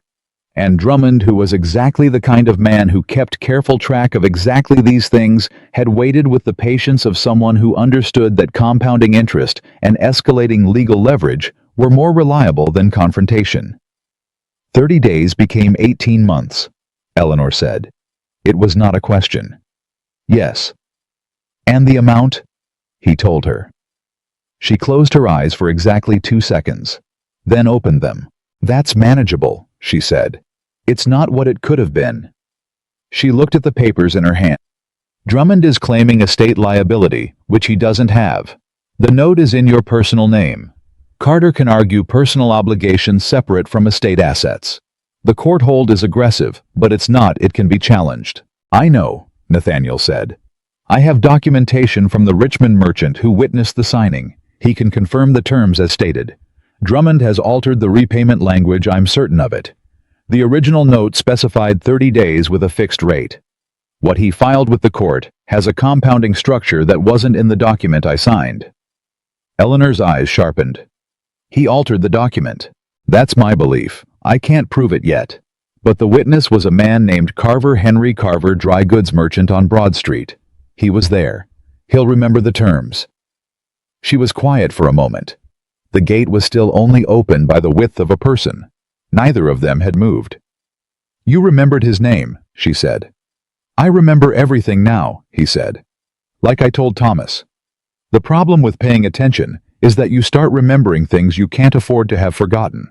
She looked at him with an expression he couldn't fully read. Not softness, not distance, something in the narrow territory between them that he was learning very slowly to stop trying to name. Come in, she said.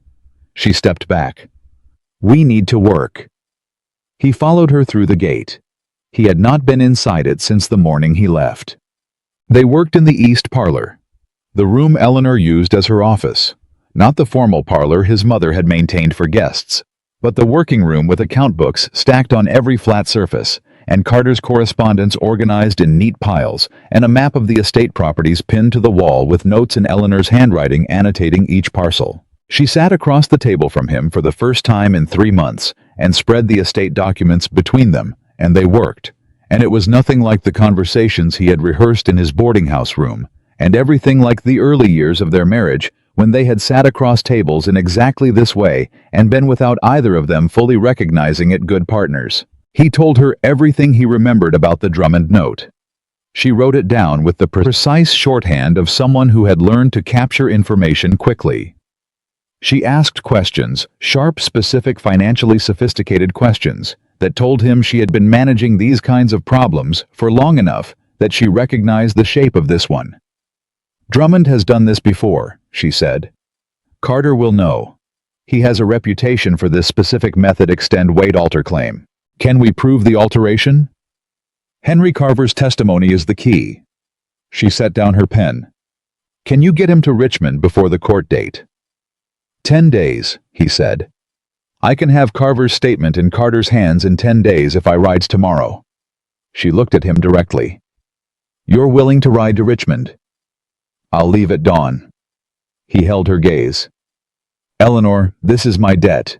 My mistake. I am not going to sit at a boarding house while you fight it. She was quiet.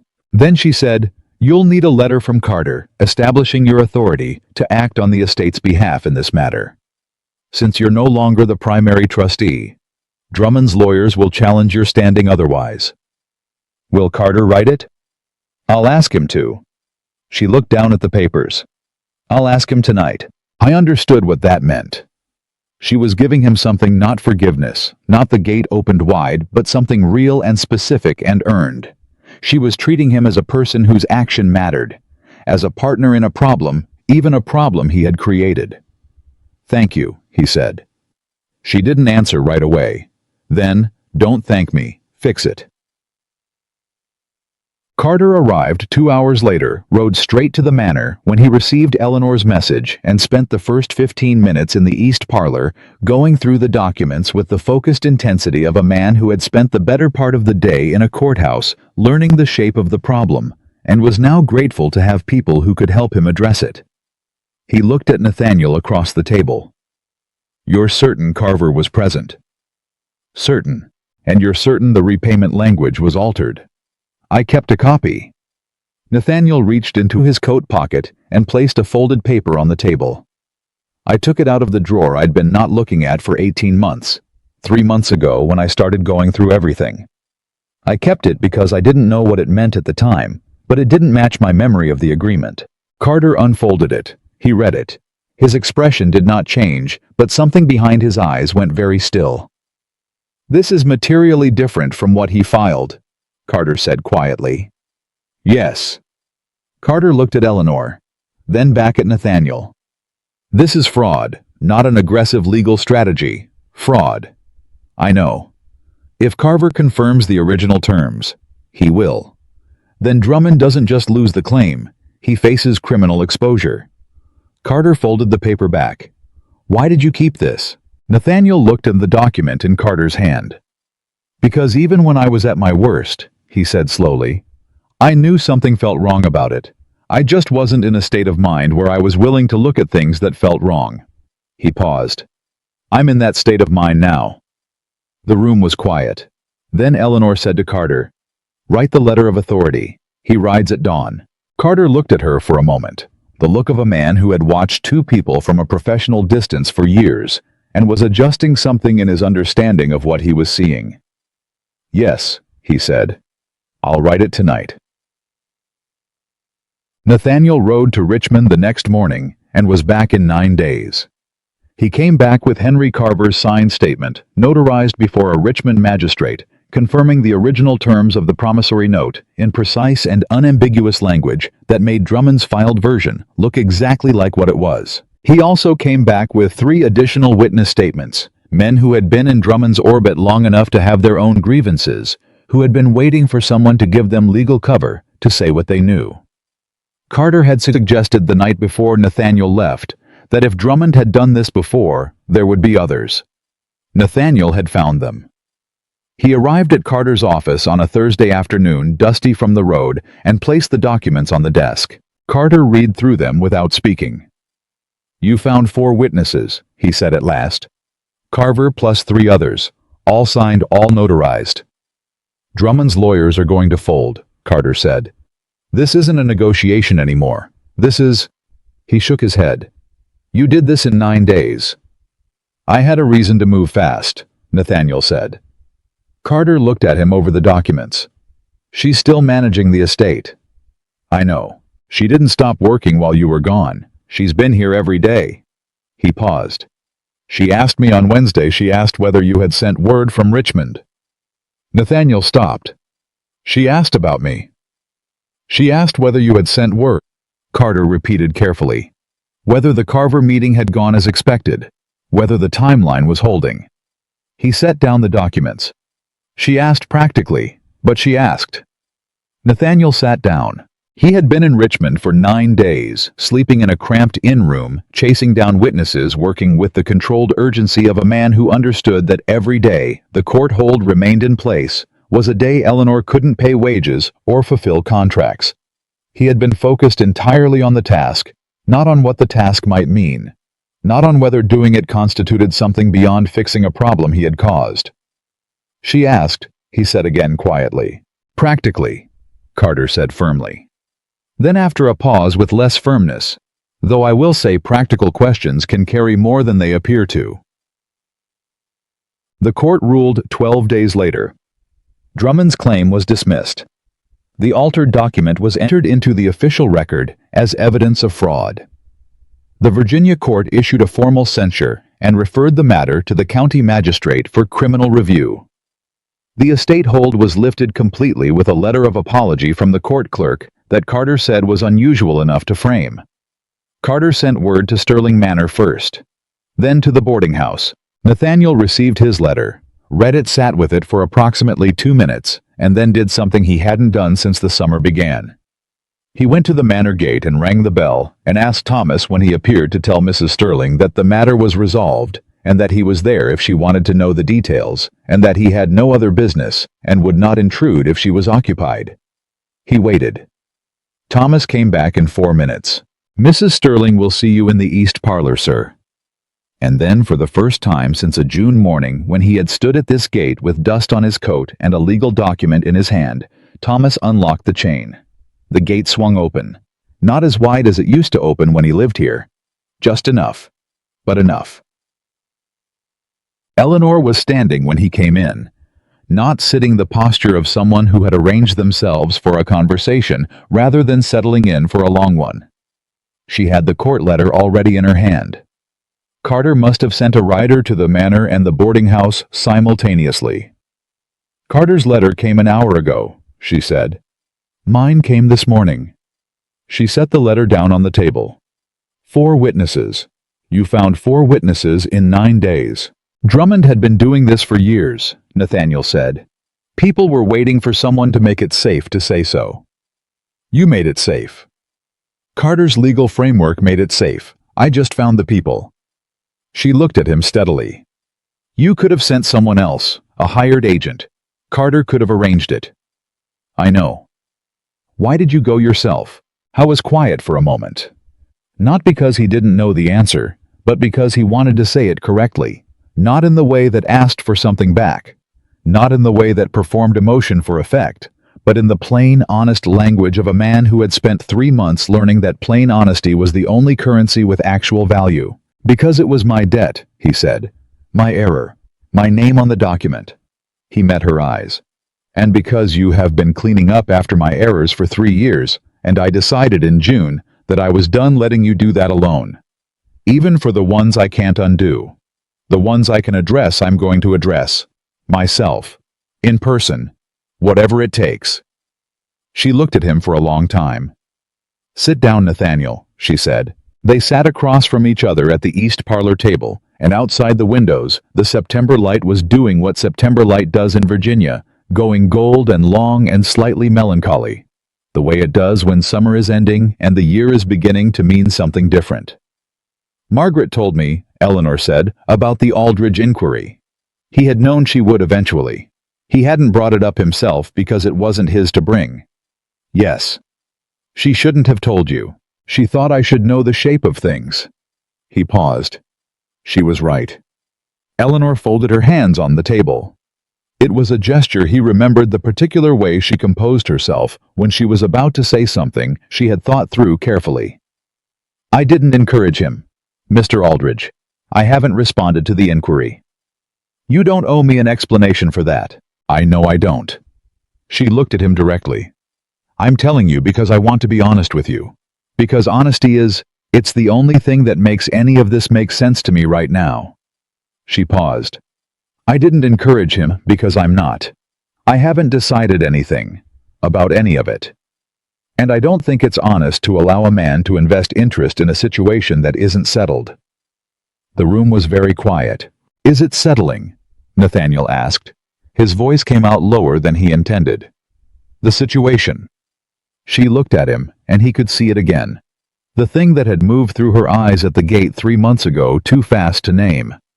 Only now it moved more slowly, and he had more time to watch it, and what he saw was not warmth exactly, and not coldness exactly, but the expression of a woman who was feeling something real, and was not yet certain what to do with it. I don't know, she said. I know you're different. I've been watching you for 3 months, and I know it's real. The accounts, the tenants, the Richmond trip, it's real. I'm not questioning that. She paused. What I'm questioning is whether real change is enough. Whether trust once it's been... She stopped. Started again. I trusted you completely, Nathaniel. Not in a naive way. I was not a foolish girl. I chose to trust you because I saw who you were, and I believed in that person. And then I watched that person disappear by degrees, and I told myself for a long time that he would come back. He did, Nathaniel said quietly. I did. Yes. Her voice was steady, but not easy. But I'm a different person than I was when you left. 3 years of managing this estate alone, of covering debts I didn't make, of sitting in that study with the account books at midnight, wondering whether the south parcel would hold, that changed me. I'm not the woman who stood at the church and believed the future was simple. She looked at him with complete honesty. I don't know if the woman I am now and the man you're becoming. I don't know if those two people fit together the way we once fit together. And I am not willing to find out at the cost of everything I've built. He had expected something like this. He had prepared himself for it. Told himself in the boarding house room, told Carter. Told himself on the Richmond Road that he would hear whatever she needed to say and not make it harder by needing something back. He held to that. That's fair, he said. That's completely fair. He leaned forward slightly. I'm not asking you to decide anything. I'm not asking you to open the gate all the way, or to take me back, or to make any promise about the future. I'm asking for one thing, Eleanor, and it's the same thing I've been asking for since June. Which is, the chance to keep doing the work, he said. Not for the estate, not for the petition, or the trust, or the legal process, for you. So that the woman you've become, whoever she is now, whatever she needs, she has the option, if she wants it, if it ever makes sense. He looked at her steadily. I'm not asking you to trust me. I'm asking you to let me be trustworthy and see what you think. The gold afternoon light moved across the table between them. Eleanor looked at her hands, then at him, then at the account book stacked at the edge of the table, the ledgers that documented 3 years of her life, her work, her choices. The Southfield harvest numbers, she said at last. Graves says you caught an error in the Tillman account in September, a compounding calculation that had been wrong for 2 years. Yes, that error, if it had continued, would have underpaid Tillman by roughly 14% over a 5-year period. She paused. He's one of our longest-standing tenants. His family has been on Sterling land for 22 years. I know that now, Nathaniel said. I didn't know it 3 months ago. No. She was quiet. When you found the error, what did you do? I corrected it in the ledger, calculated the underpayment, brought it to Graves, told him the Tillman family was owed a credit. He paused. Graves said that was he said Mrs. Sterling would want to know. He told me. Did he tell you what I said when he told me the Tillmans had been on this land for 22 years? She shook her head slightly. I said, Nathaniel said slowly, that I was ashamed I didn't know that a family had been here longer than I'd been alive, and I couldn't have named them from memory. He looked at her directly. Graves said Mrs. Sterling could name every family on this land and their children's names besides. And I said I knew. And I said that was the difference between someone who managed an estate and someone who understood it. The room was very quiet. Then Eleanor said very quietly, He didn't tell me that part. No, Nathaniel said.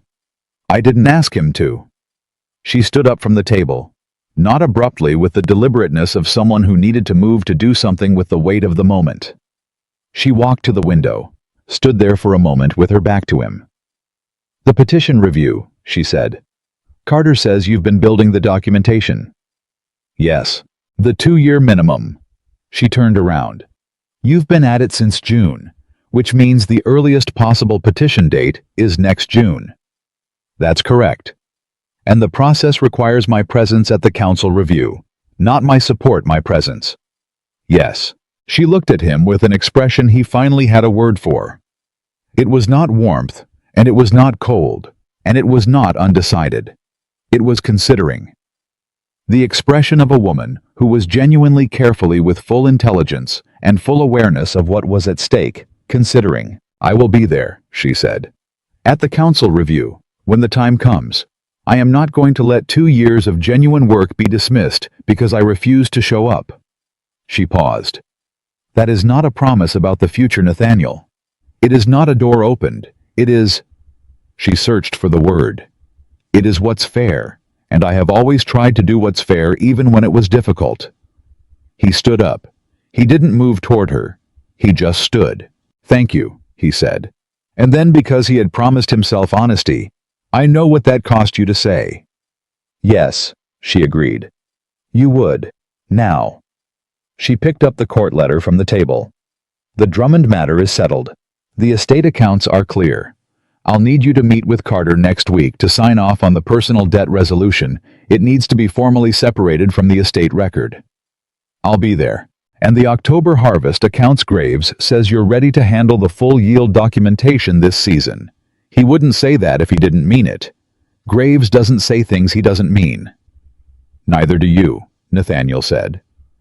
Something moved through her face then, quick and honest and real. No, she said. I don't. He walked toward the door of the east parlor. At the threshold he stopped. Eleanor, he said. She looked at him. The Eastfield boundary, Tuesday mornings. She was very still. I know you check it every Tuesday, he said. I know you've done it since I started on the accounts. I'm not asking why. I just want you to know that on the Tuesday mornings when I see you on the other side of the field. He stopped.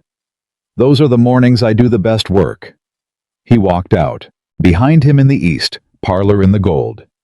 September light. Eleanor Sterling stood very still and held a court letter, and felt something she hadn't allowed herself to feel in a very long time. Something she didn't have a clean name for. Something that lived in the particular territory between grief and hope, where the truest things always seem to make their home.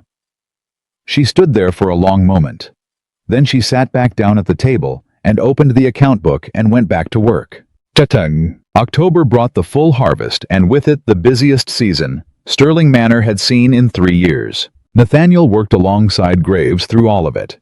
The yield documentation, the market coordination, the tenant payment, reconciliations, the equipment inventory that revealed 3 items in urgent need of replacement that he flagged to Carter without being asked. He was at the fields before dawn most mornings, and at the accounts in the evening. And he slept soundly in his boarding house room in a way he hadn't managed in the spring. The sleep of a man whose hours were full of legitimate work. The county noticed. It was impossible not to notice in a community this size that Nathaniel Sterling, the man who had been sitting outside his own locked gate in June, was now the man the estate steward consulted on yield numbers, whose name appeared on documented tenant negotiations alongside his wife's, who had ridden to Richmond on a fraud matter and come back with 4 witnesses and a court censure. People adjusted, not all at once, not with any particular drama, but in the way small communities adjust to new information, gradually, practically the way you adjust to a change in weather. The careful courtesy at Mrs. Pruitt's breakfast table became something warmer. Holt nodded to him on the road with a different weight in it. The schoolteacher Aldous stopped carefully avoiding conversation and started including him in discussions about county matters, as though he was a person of interest and standing, which Nathaniel understood he was becoming. Not because of the Sterling name, not because of anything inherited, because of October yield numbers and a Richmond trip and a fraud case and Tuesday mornings in a field. He ran into Franklin Aldridge in November. The Fredericksburg man was passing through the county on business, legitimate business, from the look of it, the straightforward commerce of a man with wide interests and efficient habits. He came into Carter's office on a Thursday morning when Nathaniel was reviewing the petition documentation, and the 2 men occupied the same waiting room for approximately 4 minutes before Carter could see either of them. Aldridge was a composed man, older than Nathaniel by 9 years. Gray at the temples, easy in his movements, with the particular relaxed authority of someone who had been the most competent person in most rooms for long enough that he no longer felt the need to demonstrate it. He looked at Nathaniel and seemed to make the identification without visible effort. "Sterling," he said, not unkindly. "Aldridge." A pause. The waiting room was very small. "I withdrew the inquiry," Aldridge said. "In September. I wanted you to know in case you didn't." Nathaniel looked at him. "I didn't know." Mrs. Sterling never responded, which was answer enough. Aldridge looked at him with the even directness of a man who said what he meant. "I understand from various sources that you've been doing considerable work this season." "Trying to. More than trying from what I hear." He paused. "Graves speaks highly of you. He told someone who told someone the way these things go. And Graves is not a man who inflates assessments." "No," Nathaniel said. "He isn't." Aldridge picked up his hat. "She's a remarkable woman, your wife." "I know that." "Good." He said it simply, without edge. "It's the kind of thing a man should know about the woman he married, not after the fact." He stood. "Good luck to you, Sterling. I mean that without reservation." He went in to see Carter. Nathaniel sat in the waiting room and thought about what it meant that a man who had inquired after his wife, a good man by every observable measure, had looked at the situation in September and withdrawn. Had decided Eleanor was not available in the way that mattered. She hadn't told Aldridge no. She had simply not answered. And silence, he was learning, was its own kind of language. Eleanor's silences in particular had always contained more information than most people's words. Toy. The twist that December brought was not what he expected. He had expected December to be quiet, the post-harvest settling period. The accounts closed for the year, the estate moving into its winter rhythm. He had expected to spend December building the petition documentation and meeting with Carter and doing the smaller maintenance work that winter allowed. What he did not expect was the letter from his cousin Edmund Sterling, Edmund was 38 years old, the only other male Sterling of his generation, and he had spent most of Nathaniel's life operating at a comfortable distance from the main estate, while still considering himself entitled to its eventual proceeds. He had not, as far as Nathaniel could recall, ever spent a meaningful amount of time on Sterling land, or expressed any particular interest in agricultural management. The letter arrived at Carter's office addressed to the estate council. Carter read it first, as was his professional obligation, and then walked to the boarding house at 7 in the evening and knocked on Nathaniel's door, which told Nathaniel before he read a single word that the letter contained something worth walking across town in December, cold to deliver personally. He read it. Edmund was petitioning the family council for consideration as an alternative primary trustee, on the grounds that Nathaniel's removal created a vacancy that required permanent resolution and that the estate's interests would be better served by a trustee who had not demonstrated the conduct that had led to Nathaniel's removal, and that the 2-year petition window for reinstatement was unnecessarily prolonged given the estate's need for stable management. "He's trying to take it," Nathaniel said. "He's making a legal argument," Carter said carefully. "He's trying to take the estate. He has standing to petition. He is Sterling blood. The trust allows for alternative trustee consideration if the primary trustee position is," Carter chose the word carefully, "in question." "It's not in question," Nathaniel said. "Eleanor is managing it. Eleanor is managing it as interim trustee. That position is stable, but technically temporary." Carter sat down. Edmund's lawyers, and he has engaged very competent lawyers, are arguing that a permanent appointment would serve the estate better than an ongoing interim arrangement. Nathaniel stood up. He moved not with agitation, not with the old reflex of a man who responded to threats with performance, but with the controlled urgency of someone who understood clearly what was at stake and was already calculating what could be done about it. "Can Eleanor block the petition?" he said. "Not block it. She can contest it. Argue that the interim arrangement is working, which it demonstrably is given the harvest numbers and the Drummond resolution. She can present the documentary record." Carter paused. "But Edmund's argument is not about whether the estate is being managed well. His argument is about whether the management structure is legally appropriate for the long term. He doesn't want the estate," Nathaniel said suddenly. "He doesn't care about the land. He cares about the income." He turned to Carter. "What does the trust say about trustee compensation?"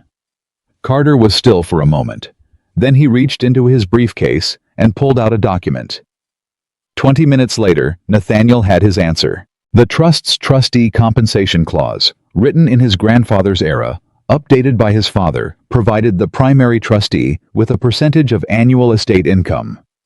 A percentage that, given how significantly Eleanor had grown, the estate's productivity had increased considerably in value. Edmund didn't want to run Sterling Manor. He wanted to own the income from the woman who was running it. "He's going to put his name on her work," Nathaniel said. "That is a possible interpretation of, that is what is happening, Carter." His voice was low and very clear. "He is going to put his name on 3 years of Eleanor's work and collect income from her management and call himself a trustee." He looked at Carter directly. "What does the petition timeline look like if we accelerate?" "Your petition is 9 months away at minimum. What if Eleanor supports it?" "Not just attends, actively supports." "Would the council consider an accelerated review?" Carter was quiet. "She said she would be there," Nathaniel said. "At the review. She told me in September. If she agrees to move from presence to active support, if she is willing to stand before the council and say that the estate's interests are best served by my reinstatement, how quickly could we bring this forward?" 60 days, Carter said slowly. "Possibly 45, if the documentation holds." "The documentation holds." Nathaniel. Carter looked at him with the gravity of a man who was about to say something that required listening to carefully. "If you go to Eleanor with this, if you ask her to accelerate her position, to move from neutral attendance to active support on a timeline that serves your interests." He paused. "You need to understand what you are asking her to do. You are asking her to make herself publicly vulnerable for you, again, before she is ready, before the full 2 years. Nathaniel was quiet. "I know," he said. Is that fair to her? He stood with that for a long moment. No, he said. It's not. He looked at Carter. But Edmund's petition is not fair to her either, and she doesn't know it exists yet. He picked up his coat. I'm going to tell her. I'm going to tell her everything, Edmund, the compensation clause, what it means. And then I am going to let her decide. Not ask her. Tell her the situation and let her decide what she wants to do. He paused. She has always been the most capable person in this situation. She deserves to know all of it. Carter looked at him for a long moment. When did you become this person? He said quietly. Nathaniel buttoned his coat. Somewhere between June and December, he said. With a great deal of help I didn't deserve. He walked out into the December cold and turned his steps toward Sterling Manor and the gate that had been opening inch by inch all season long, and kept walking. The cold hit him before he reached the gate. December in Virginia had a particular kind of cold. Not the dramatic bone-crushing cold of the northern states, but a quiet, persistent chill that crept under coat collars and settled into joints and reminded a man that the world had teeth even in places that looked gentle. Nathaniel walked fast, not because the cold demanded it, but because he had learned over the past 6 months that hesitation was its own form of cowardice. Thomas answered the gate bell with the expression of a man who had stopped being surprised by Nathaniel Sterling's evening arrivals sometime around October. Mrs. Sterling, Nathaniel said. Please, it's urgent. Not personal estate business. She needs to hear something tonight. Thomas studied him, then nodded and went inside. The wait was shorter than it had ever been. Eleanor came to the gate in her working clothes, a shawl over her shoulders, against the cold, holding a candle. She looked at his face, and whatever she saw there made her step back immediately. Come in, she said. Not what is it or this is unusual. Just come in. The instinct of a woman who had learned to read urgency accurately. They went to the east parlor. She set the candle on the table and looked at him and waited. He told her about Edmund's letter. All of it, the petition, the alternative trustee argument, the compensation clause. He laid it out plainly in the same order he had understood it himself, without softening the implications or editorializing about Edmund's motives. He gave her the facts and let her mind do what her mind always did with facts. It took her approximately 90 seconds to arrive at the same conclusion he had. He wants the income, she said. Yes. He doesn't want the work. He wants his name on my numbers and a percentage of my harvest. That's my read. She was very still for a moment. Not with the stillness of shock. Eleanor did not shock easily, but with the particular stillness of a woman who is deciding something. He had learned to recognize it over 6 months of watching her from across fields and across tables and through iron bars. How much time do we have before the council responds to his petition? She asked. Carter thinks 30 days before they're obligated to formally consider it. If we move in that window, if there's a counterfiling, we can shape the timeline. What kind of counterfiling? An accelerated reinstatement petition, Nathaniel said. My petition moved forward. With... He stopped. He had told himself he would say it directly and not dress it up. With your active support instead of neutral attendance. The candle between them made small movements in the draft from the window. You're asking me to stand before the council, Eleanor said. Not just attend, stand up and say I support your reinstatement. I'm not asking you, he said. I'm telling you the situation and letting you decide. Those are different things. He met her eyes.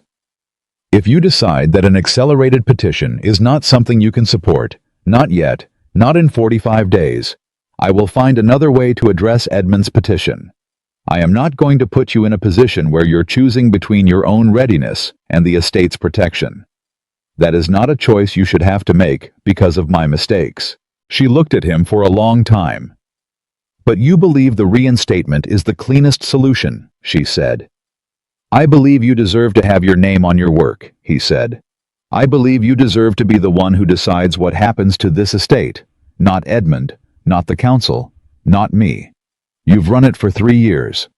Whatever happens between us, that should be recognized. He paused. The cleanest legal path to that recognition runs through the reinstatement. Yes. The quiet stretched.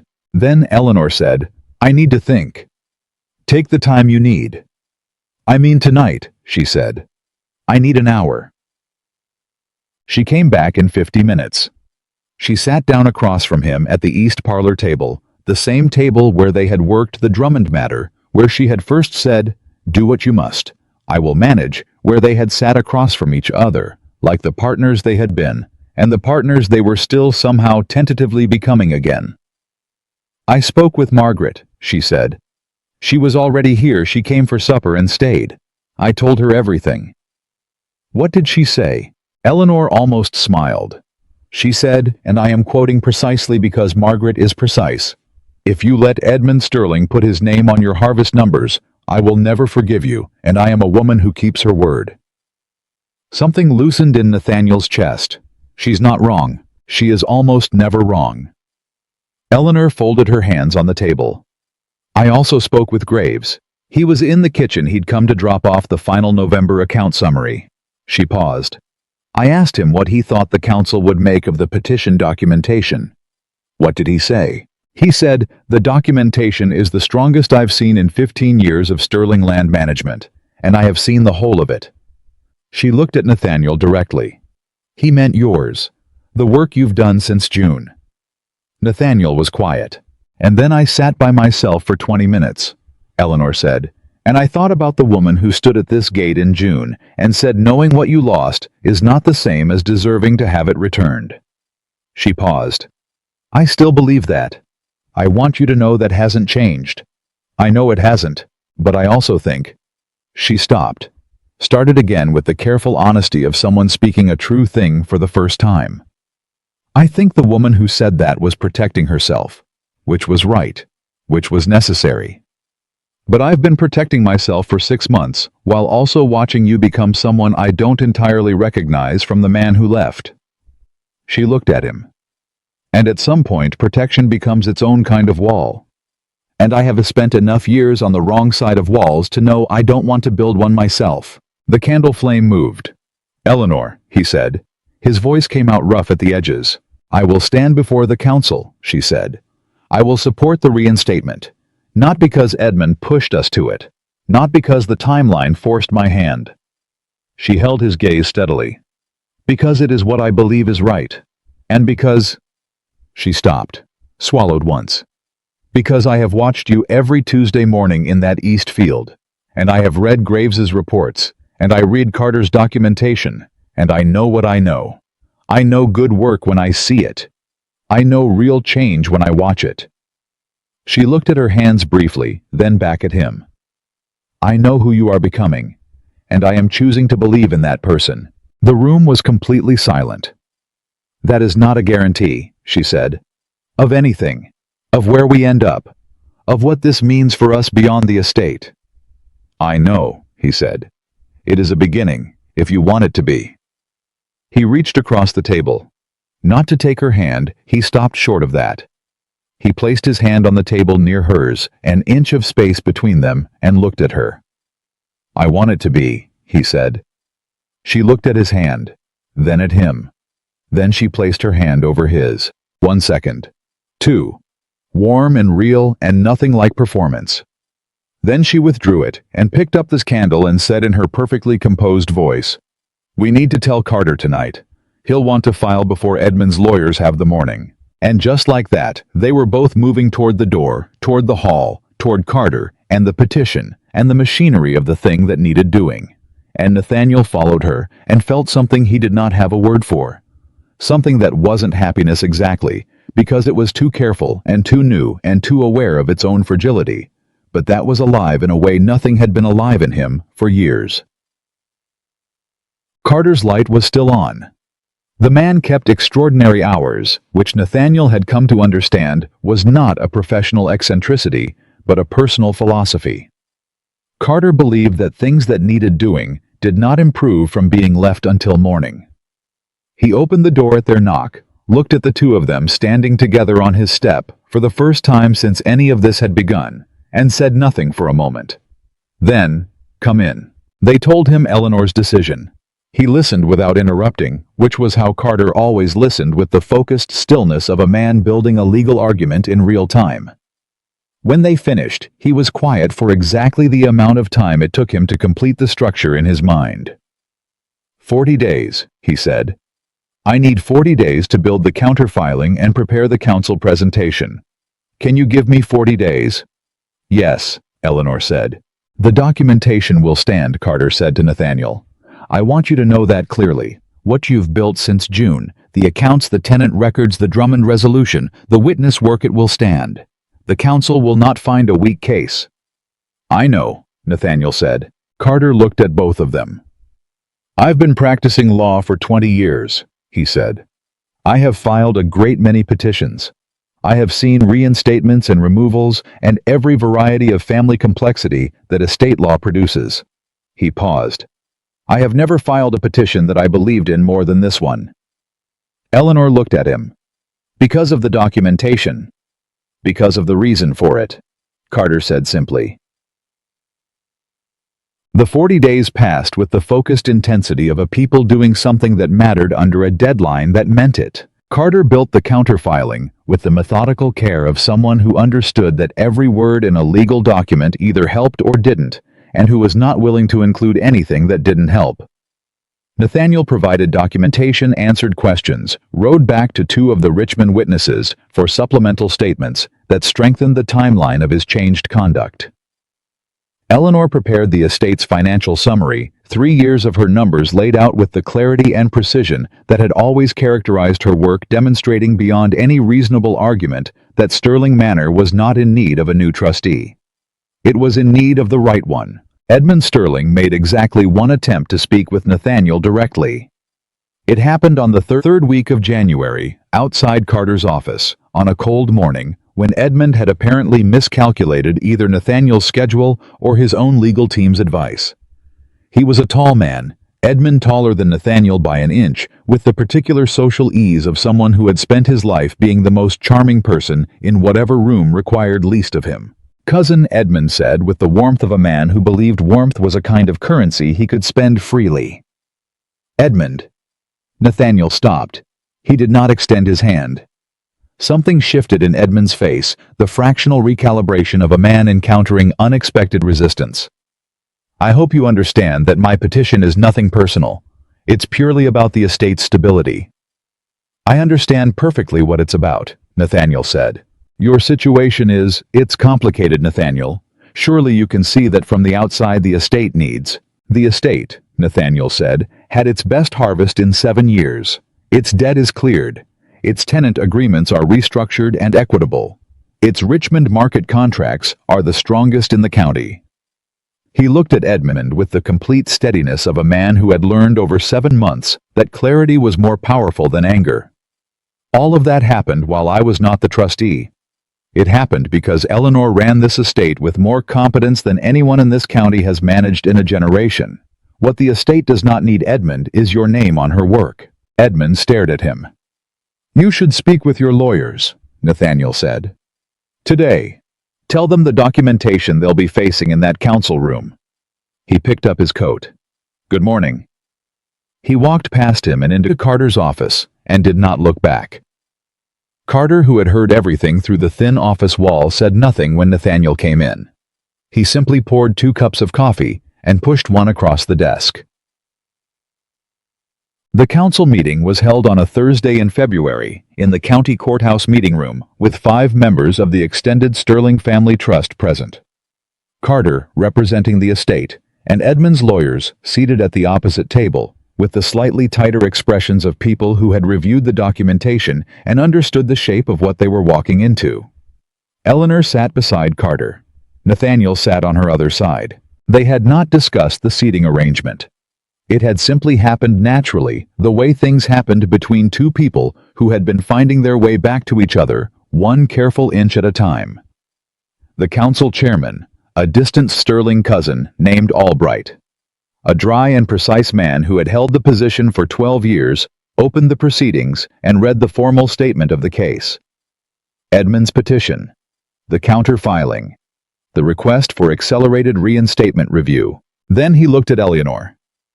"Mrs. Sterling," Albright said, "the trust requires your formal statement. Are you here in neutral attendance or in active support of the reinstatement petition?" The room was very still. Eleanor had dressed for this morning, the way she dressed for everything that mattered, not to perform, but to be exactly herself. She sat straight. She looked at Albright directly.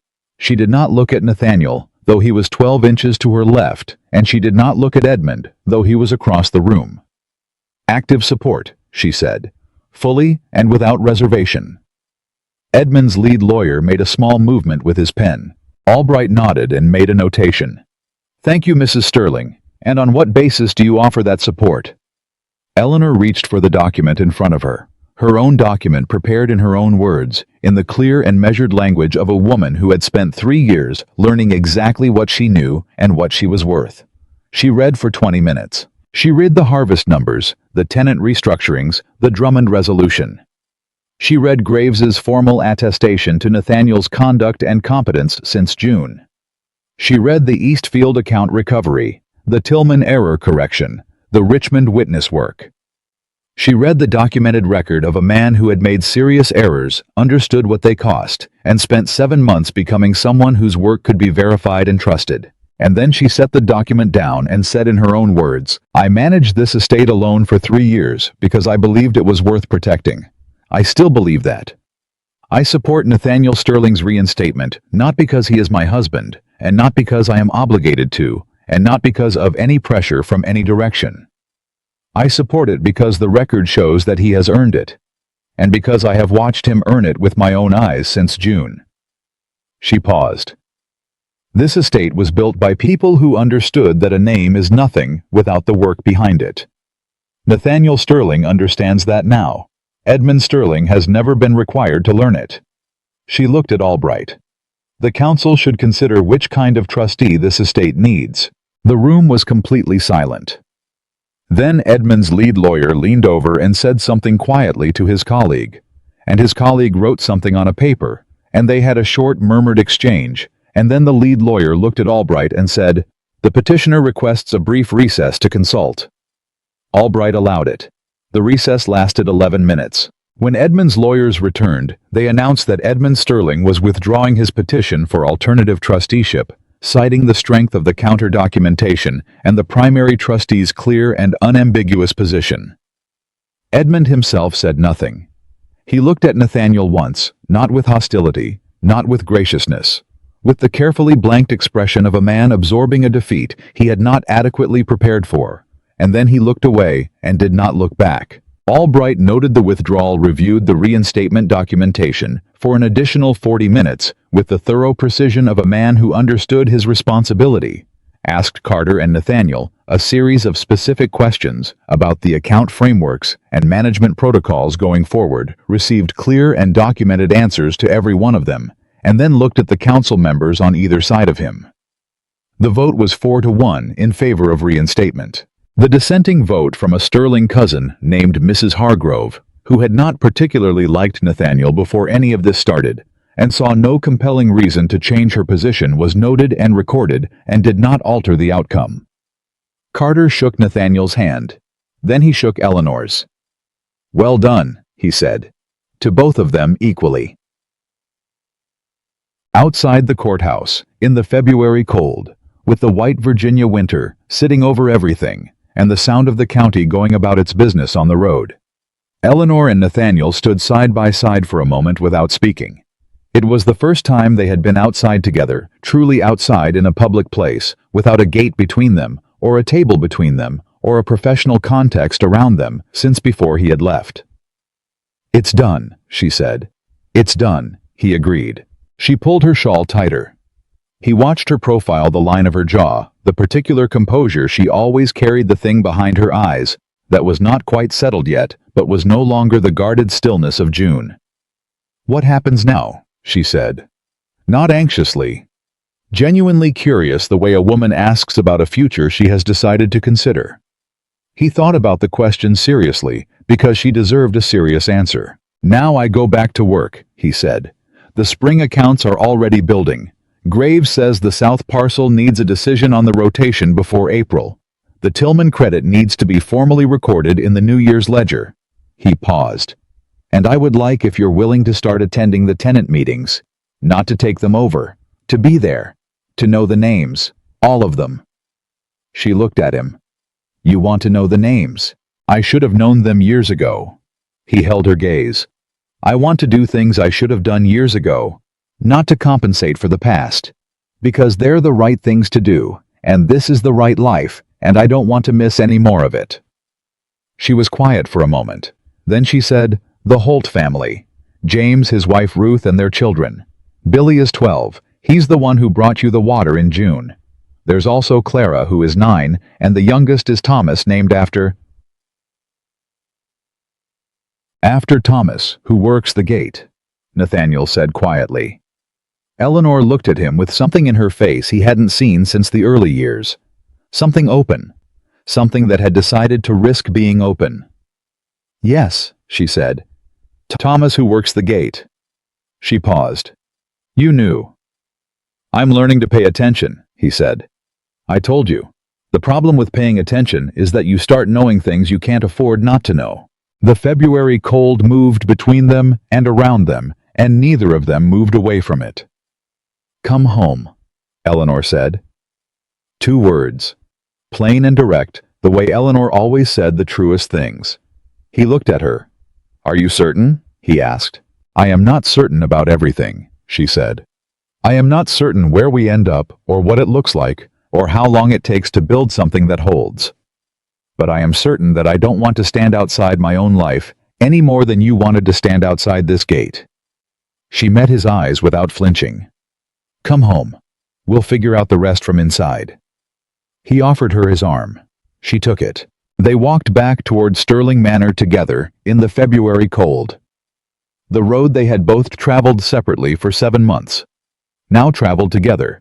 The distance between them not erased. Nothing. Honest could be erased, but held, carried, understood for what it was, and what it had cost, and what it had made of them both. 3 years later, Sterling Manor was the most productive estate in the county. Nathaniel ran the accounts and attended every tenant meeting and knew every family on the land by name and history. He made mistakes, smaller ones, the ordinary mistakes of a man doing real work in the real world, and he caught them himself, or Graves caught them, and they were fixed without drama and recorded honestly in the ledger. Eleanor ran the estate strategy, the market negotiations, the crop decisions, the long-range planning that had always been her particular genius. She also, in the spring of 1820, opened the East Parlor twice a month to the tenant women of Sterling Land. A meeting she described to the county simply as a practical gathering, and that was in practice one of the most significant things that had ever happened on that land. Margaret Whitmore attended the first one and told Eleanor afterward that it was exactly what she had expected, which was high praise from Margaret. Carter retired from active practice in 1821 and named a younger partner to handle the estate accounts. But he came to dinner at Sterling Manor twice a year and sat at their table and ate their food and watched the two of them together with the private satisfaction of a man who had done good work at an important moment and knew it. James Holt's son. Billy grew up and worked the East Field and was by general consensus the sharpest agricultural mind in his generation. Nathaniel noticed it first. He told Eleanor, who told Graves, who started including Billy in the planning conversations before the boy was 17.